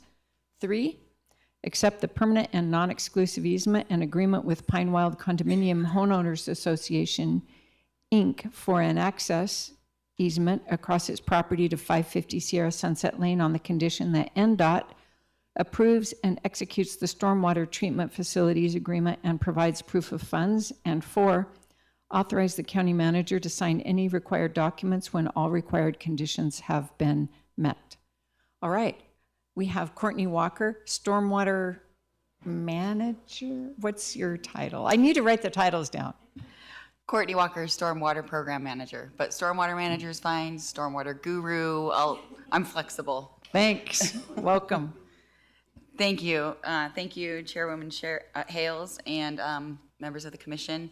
This should be a much less controversial item this morning, since it is still morning. That is good. It is a little bit of a complicated item, and so I'm going to go through the water quality improvement project that's being proposed. There's a couple different agreements that are being brought forward in order to make the project happen, but I think it is a really beneficial project. It helps us achieve our water quality goals at Lake Tahoe, and so I'm going to go through some of the project benefits, and I'll also give a little overview of the TMDL and kind of the Tahoe Maximum Daily Load program, and where we stand in terms of meeting our compliance with the interlocal agreement with the state. So this project benefits the Marla Bay and Pine Wild areas. They're both adjacent to Lake Tahoe. They are at the bottom, obviously, since they're near the lake. It's just south of Zephyr Cove, and they both receive run-on stormwater flooding issues from Highway 50 and also Zephyr Heights. If you've ever been in that area, it's a very steep neighborhood. It's very challenging to control the water coming off of the hills headed straight into the lake. And so this project aims to address some of those flooding issues, but also solve some water quality issues as well. So we're partnering with some private landowners, Marla Bay GID, the Pine Wild Homeowners Association, and NDOT to try to figure out how to treat some of this water coming down the hill. So just to give you a little bit of information on the vicinity map here, here's Zephyr Cove. Here is the Marla Bay neighborhood. Zephyr Heights is up here. It's a very steep subdivision. Nevada Beach is down here to the south. And where the red star is where the project is being proposed. Just to give a little bit of an overview on the Tahoe Maximum Daily Load Water Quality Program, every jurisdiction around the lake is required to do certain actions in order to achieve credits, and there's credit requirements that you have to achieve annually, and then there's 5-year milestones as well. And the way to achieve these credits can be accomplished 3 different ways. One is through water quality improvement projects. The acronym for that is WQIP. This project is a water quality improvement project that we're proposing. Road operations is the second way. So for public safety, a lot of jurisdictions will apply abrasives down on the road and salt and things like that to make a safer driving surface. So in between storms, we try to encourage maintenance staff to sweep up those abrasives as quickly as possible before the next storm event so that it doesn't get ground up and wash into the lake, and that's one of the things that's causing the decline in clarity. So that's the second way. And the third way is through private parcel BMPs. So every property owner, Wes probably is aware of this, is required to do certain actions on their property to infiltrate the 1 inch in 1 hour storm event at Lake Tahoe. So every landowner is required to do that, whether it's residential, commercial, multifamily, and based on them maintaining them and maintaining their certification through the Tahoe Regional Planning Agency, the county can also register those areas for credits as well. So the program here has, it was basically initiated in 2016, which is right about the time when it came on board. And as you can see here, we have the water year on top of this chart. Every so often, every 5 years or so, they increase the percentage of your fine sediment load reduction. That's what FSP stands for. That's what's causing the clarity issue. So with that, they have given credit milestones, targets to meet for each jurisdiction. The ones listed here are for Douglas County. And the third row here is the actual credits that we have been awarded each year.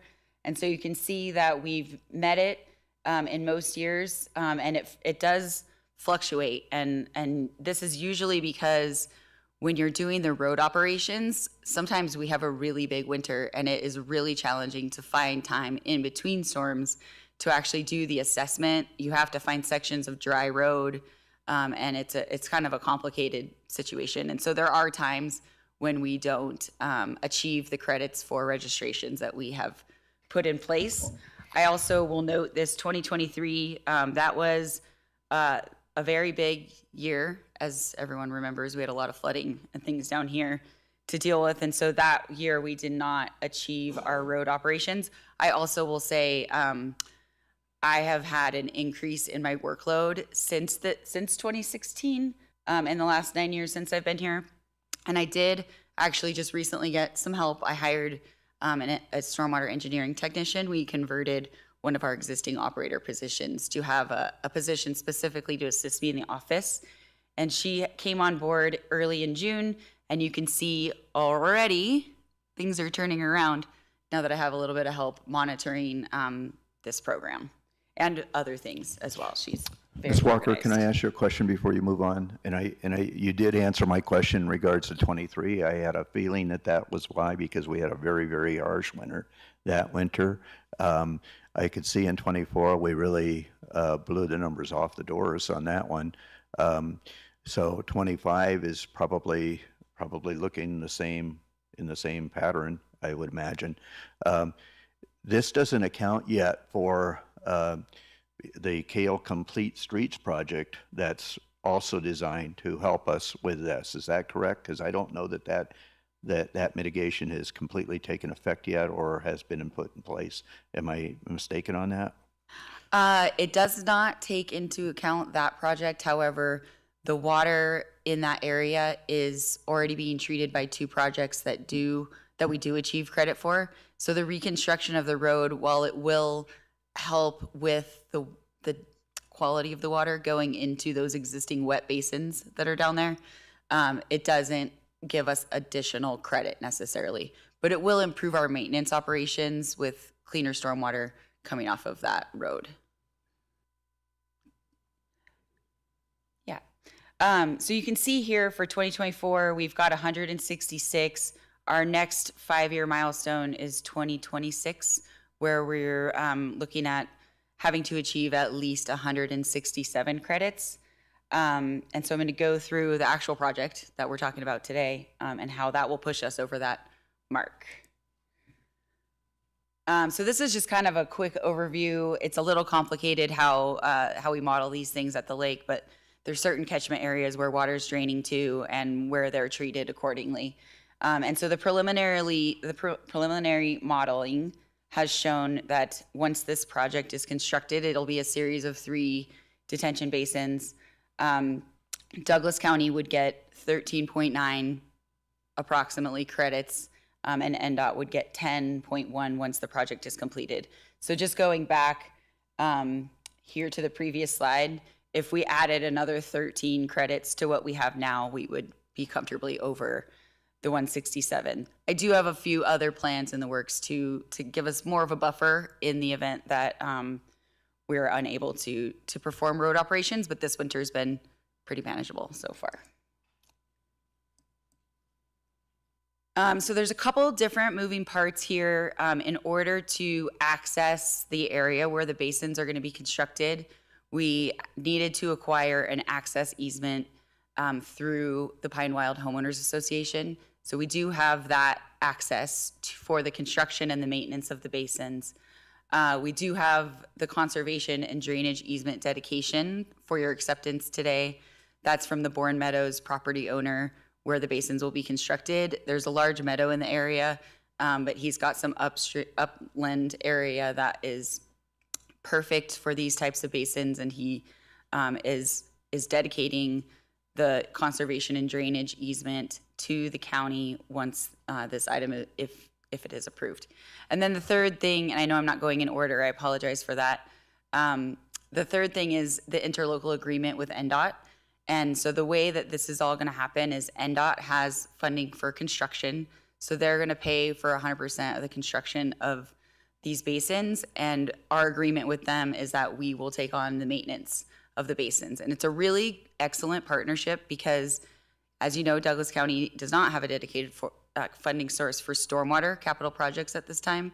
NDOT does have money right now for capital projects, but NDOT does not have money for maintenance, and Douglas County is currently funding the stormwater maintenance division. So it's a really nice nexus that we can work together on this project, and it's a win-win for the property owners in the area. NDOT will get some credits, and Douglas County will also get some credits. This is just a picture snapshot of the easements. We just have to go in through the Pine Wild property here. We'll end up putting a gate here, and then here's the conservation easement that'll be on the Bourne Meadow property. This is just a little snapshot of kind of where the basins will generally go, and so you can see how they will take runoff from Highway 50 and also up in the neighborhoods above, which is why Douglas County gets some credit from those properties, and then NDOT will get credit from the water they're treating from the highway. It's always great to partner on projects like this because water does not care whose property it's flowing through, so it's really important to forge the partnerships. So the main points here are it's a really constrained area. We had to get really creative in figuring out how to treat this stormwater in this particular area. Working with NDOT to have them fund the design and construction of the improvements has been very positive. The Nevada Tahoe Conservation District has helped facilitate a lot of this project. They also helped to work with the property owner to secure the drainage and conservation easement that they would like to dedicate to Douglas County. And then, as I said, NDOT will fund the construction if we agree to be responsible for the maintenance. And as I stated before, the TMDL credits to the county are a little under 14, a little over 10 for NDOT once the project is completed and then registered. Financial impact, I know, is always really important. We have similar basins like these at the lake that we do maintain. We really find that the maintenance on a basin like this tends to occur every 5 years. So I'm estimating, say we had to do it every other year, our costs would be about $5,000 per year, and that's budgeted already within the Stormwater Division through our staffing, equipment, and operations. So there would be no additional cost in order, we can fit this into our current maintenance plan at this time. So I put the recommended motion up on the screen just for ease of reading, but I do want to take any questions, and I just wanted to leave this photo up here because this is why we like to do projects like this, because we all like to recreate at Lake Tahoe. It does bring in a lot of tourists to the area, which helps our economy, but we're also very fortunate to live near it and kayak it and swim it and do all those fun things. I love the collaboration you've done. It's great. Questions? Then we'll go to public comment. Is there any public comment on this matter? Seeing none, I'll bring it back to the board. Commissioner Madam Chair, Oh, Commissioner Rice. when you're ready for a motion. Yes, go ahead. I'm looking at both what's on the screen as well as what was on our agenda, and it looks like they're pretty much the same. So I would suggest that I would make the motion that we approve an interlocal agreement with NDOT for the construction and maintenance of new stormwater treatment facilities at 550 Sierra Sunset Lane, APN 1318-15-101-009, and that we accept the dedication of a conservation easement from Patrick K. Willis family, the owner of 550 Sierra Sunset Lane, on the condition that NDOT approves and executes the stormwater treatment facilities agreement and provides proof of funds, and accept the permanent and non-exclusive easement and agreement with Pine Wild Condominium Homeowners Association, Incorporated, for an access easement to its property at 550 Sierra Sunset Lane, on the condition that NDOT approves and executes the stormwater treatment facilities agreement and provides proof of funds, and authorize the county manager to sign any required documents when all required conditions have been met. Well done, Mr. Rice. Seconded by Commissioner Tarkanian. All in favor? Aye. Aye. Opposed? Carries unanimously. Agenda item 4 for possible action, discussion to designate the Chief Operating Officer of Douglas County as the employee of the county responsible for developing and biennially revising a language access plan for the county in compliance with Nevada Revised Statute, Chapter 244.184, subsection 2. County Manager Jennifer Davidson. Thank you, Madam Chair, members of the Commission. Jennifer Davidson, County Manager for the record. This item appears on the agenda as a result of legislative action from last legislative session, passing a law that was enacted in 2023 that now results in language in NRS 244.184 requiring the county to develop a language access plan. Pursuant to that requirement, I am bringing forward for your designation the Chief Operating Officer, who will be the individual responsible for this organization for moving forward the requirements under the statute, which are included in your packet. With that, Madam Chair, I'll turn it over to the Commission for any questions you may have. I see no questions. We'll go to public comment. Is there any public comment on this matter? I see no public comment. Is there a motion? Madam Chair, Commissioner Gardner. I will move to designate the Chief Operating Officer of Douglas County as the employee of the county responsible for developing and biannually revising a language access plan for the county in compliance with Nevada Revised Statute, Chapter 244.184, subsection 2, as presented. It's been moved by Commissioner Gardner, seconded by Commissioner Tolbert. All in favor? Aye. Aye. Any opposed? Aye. Carries unanimously. Agenda item 5 for possible discussion, for possible action.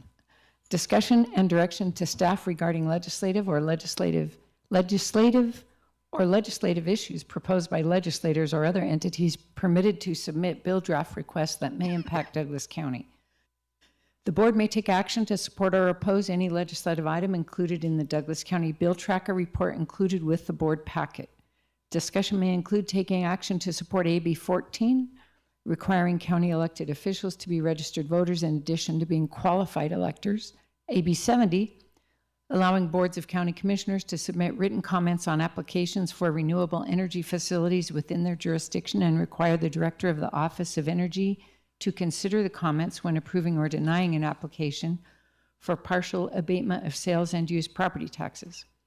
SB 65, an addition to NRS Chapter 259 to clarify that certain records of a medical examiner or coroner are public records, and SB 73, requiring county and city clerks to allow anyone to inspect registered voter signatures.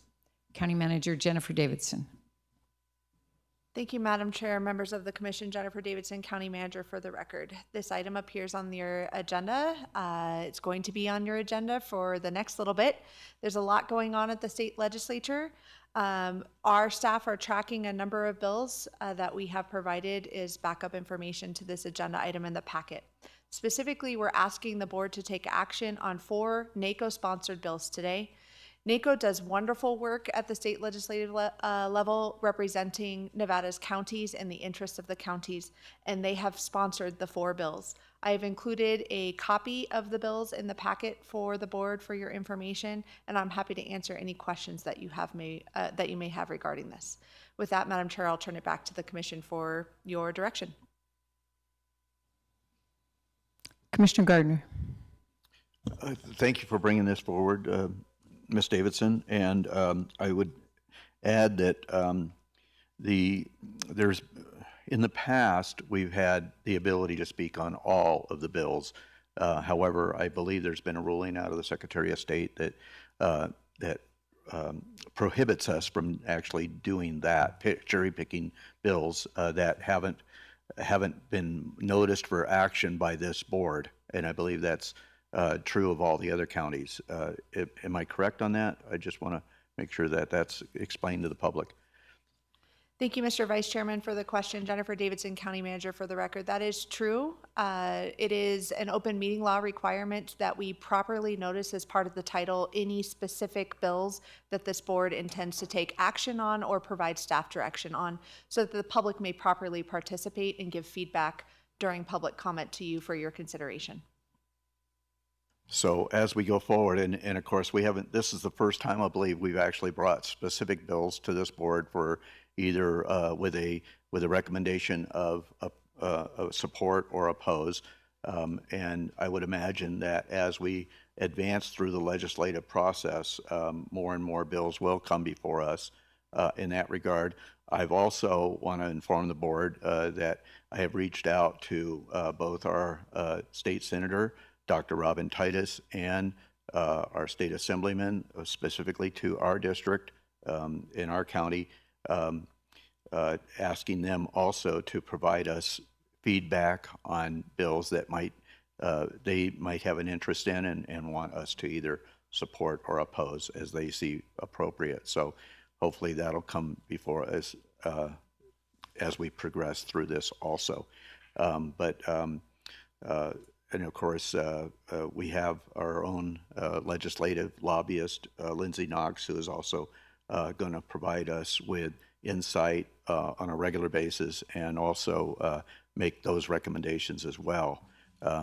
It's mostly, quite frankly, we're in a position where it's mostly a process of trying to watch bills that might have negative impact on us. We're almost in a defensive mode has been true for quite some time, in making sure that bills that might have a negative impact or unfunded mandates come before us, that we take action on those to try to prevent those from actually taking place. With that, I don't know if the AB 14 requiring county elected officials to be registered voters in addition to being qualified electors.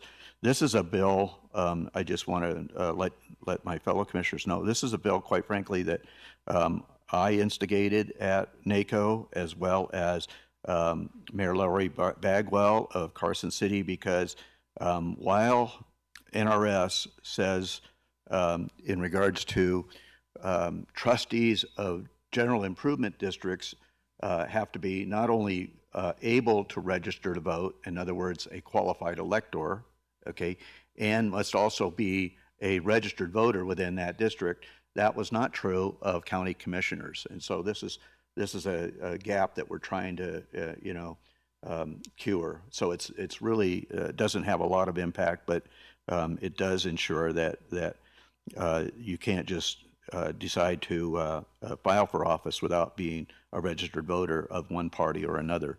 Doesn't specify which party you have to be, but there are requirements that go along with that process too. So anyways, those are just my comments today. So thank you. Any other questions or comments? All right. Is there a motion? Oh, wait, public comment? Is there any public comment? Ms. Duda?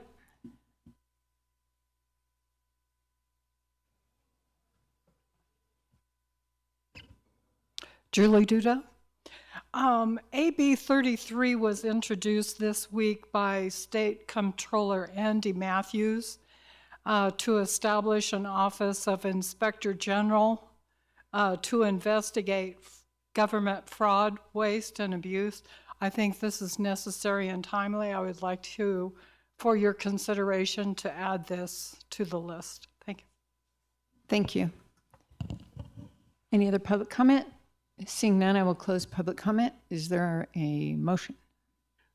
Well, first of all, to answer Ms. Duda's question, I don't No, believe we can add it. We cannot add it because we would need to look at it later on, but we can't add it to this because we did not publicly I notice. assumed she meant that, given the explanation that already happened. But anyway, can't add it today. I don't know that she did, but. Can't add it today. All right, any discussion? Do we want to take action? I would move that we direct staff to, regarding the current bills that are before us, to accept this report and take the action that is asked of us in regards to support of these bills. No second. Been moved by Commissioner Gardner.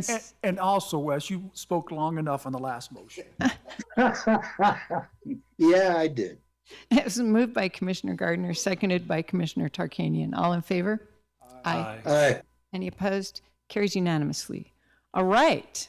Agenda item 6. For presentation only, announcements, reports, updates from county commission members, including updates on the various boards and/or commissions that they may be a member of or a liaison to, or any other meetings, functions they have attended, and any request by a commissioner for discussion of a future agenda item.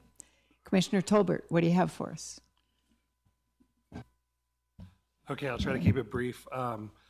As you know, we attended the NACO conference, and in the sessions that I sat in, there was a few issues that I was able to bring back home. One, when it dealt with housing and growth nationally. The year before last, there was 2% growth nationally on average, and last year was 1.9%. So us being less than 1.5% is pretty much right in there as nationally where the housing growth is.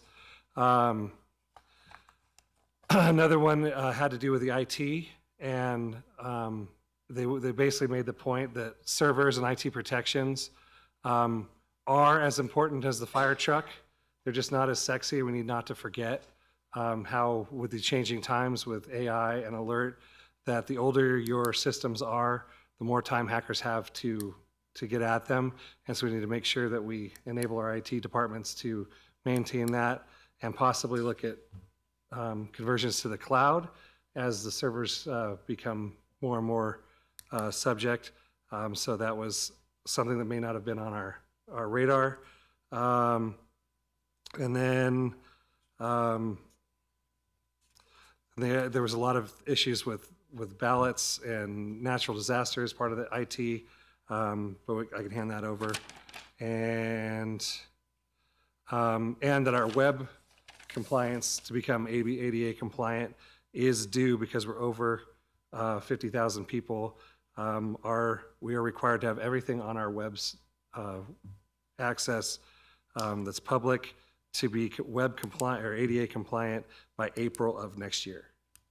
So it's just something that needs to be on our radar. Well, thanks for that. Nothing? Commissioner Rice, do you have anything? Yes, ma'am. I attended the TRPA meeting. And one of the things that we did was to change some of the requirements for the Tahoe Blue Event Center. And instead of saying that we can only have 130 events, they are going to go by attendance, not events, because many of the events many of the functions that qualified as events had a few attendees, such as local PTA meetings, things of that nature. So that was changed to total number of attendees of 1,500 or more. And we spent a lot of time talking about breakouts, about the observance of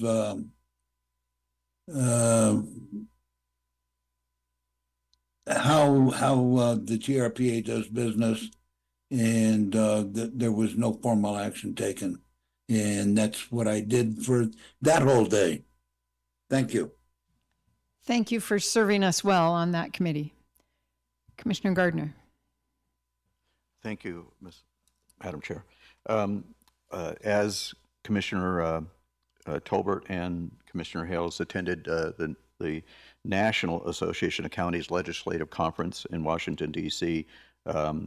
Over this last weekend and leading up to the final day on Tuesday, we had the opportunity to visit with our congressional delegation, at least the ones in the north, the two senators, and also Congressman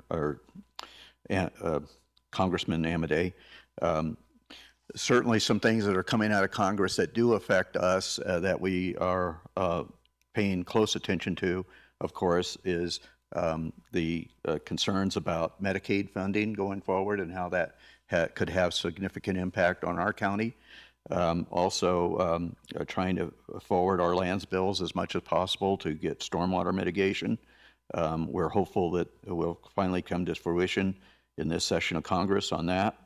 And then, of course, something that's really pending on us is our financing of our municipal bonds for the Justice Center. So we addressed all of those issues in different sessions with those legislators, and so hopefully we'll come to some good things coming out of that. So anyways, other than that, I don't know that I have anything else to add. So good. Thank you. I want to add a little bit more that I went to the National Association of Counties conference as well, and I wanted to touch on a few things from that experience. I'm very pleased that we were able to meet with Senator Rosen, Congressman Amadei, and Senator Cortez Masto's staff, and spoke extensively about the lands bill that would do a number of beneficial things for us and for the Washoe tribe. And it is worth our time to go have FaceTime with our delegates there to try and get this passed. There were a number of sessions at the conference that were helpful. We listened to the Secretary of Agriculture, who spoke extensively about, agree with it or not, this is what she said, that they are right-sizing the government. They are looking to eliminate waste and fraud, restoring power to the people. And her session was very interesting. There were a few quotes that the NACO president stated that were so good I wanted to share them. One was, he encounters frequently strongly held, lightly informed opinions. And sometimes it's important to do education so that we can eliminate those as much as possible. He said, service is a verb, not a noun. And when we are in public service, we certainly understand the verb nature of it because it takes us a lot of time. And then just for fun, I'll share this that he said, as county commissioners, if you don't do anything, people give you crap. And if you do everything, people give you hell. So I don't know that that's true, but I thought it was humorous. There was a lot of emphasis on permitting reform, mostly with NEPA. I think that's the National Environmental Protection Association, and how their restrictions and their processes have become so cumbersome that it's very difficult to get certain projects done. So that is a welcome effort. We listened to the acting director of the BLM, and he talked about hazardous fuels management reduction in our forests, which is a good thing for us to hear, and various other things that would be helpful to counties to get more things done that are worthwhile to them. I went to one session called Leveraging the Arts to Promote Community and Economic Development, and this was of high interest to me because of our theater endeavor. And when I asked a question of the panel about that, one of the panelists pointed to me and said, "I've done that, call me." So we may have a source, a connection that can give us some wisdom on that. Also in that session, I listened to the chair of the America 250 committee, which is planning events to celebrate next year the 250th anniversary of our country. One effort or project in their work is called America's Field Trip, where they are having an art and essay competition among 3rd through 12th graders. And it sounded so worthwhile that I have alerted several teachers and our school board president about this student competition. And I'm hoping that we as a county can help support this competition and maybe recognize local winners here at one of our meetings. I'm excited about that. And that is, those are highlights of our time in Washington, and I appreciate the opportunity to go, and I feel that it was worthwhile. Meanwhile, I've attended several committee meetings. I won't go into a lot of explanation of what we've been doing, but I will note that the Tahoe Transportation District, the South Shore Transportation Management Association are in a state of, hard to find the right word for it, but there's a lot going on there because of the JPA, Joint Powers Authority, that has been formed by South Lake Tahoe and El Dorado County. And so there may be some transitions coming up. And so there is I am spending a lot of time thinking and working on the issues involved in those committees. And that's all I have. We will now go to closing public comment. Do we have any closing public comment today? Ms. Duda.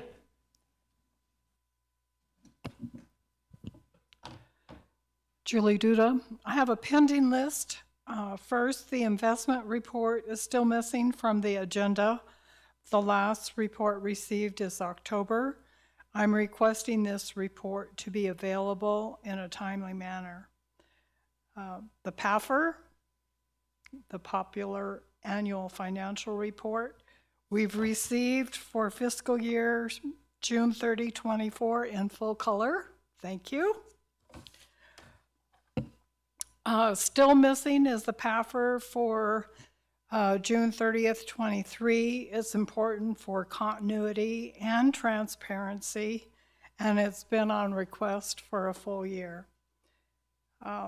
Last, the $55 million augmentation on the December agenda. A request for details was denied at that meeting. It remains on the request list and essential for transparency. The community needs your help in checking off this pending list. Thank you. Is there any other public comment? Seeing none, I will close public comment, and this meeting is adjourned. Well, I just wanted to encourage, before we go, I wanted to encourage our department heads and our other elected officials of reviewing the Nevada, the legislative process and also bringing suggestions to us on possible action. So thank you. Meeting adjourned.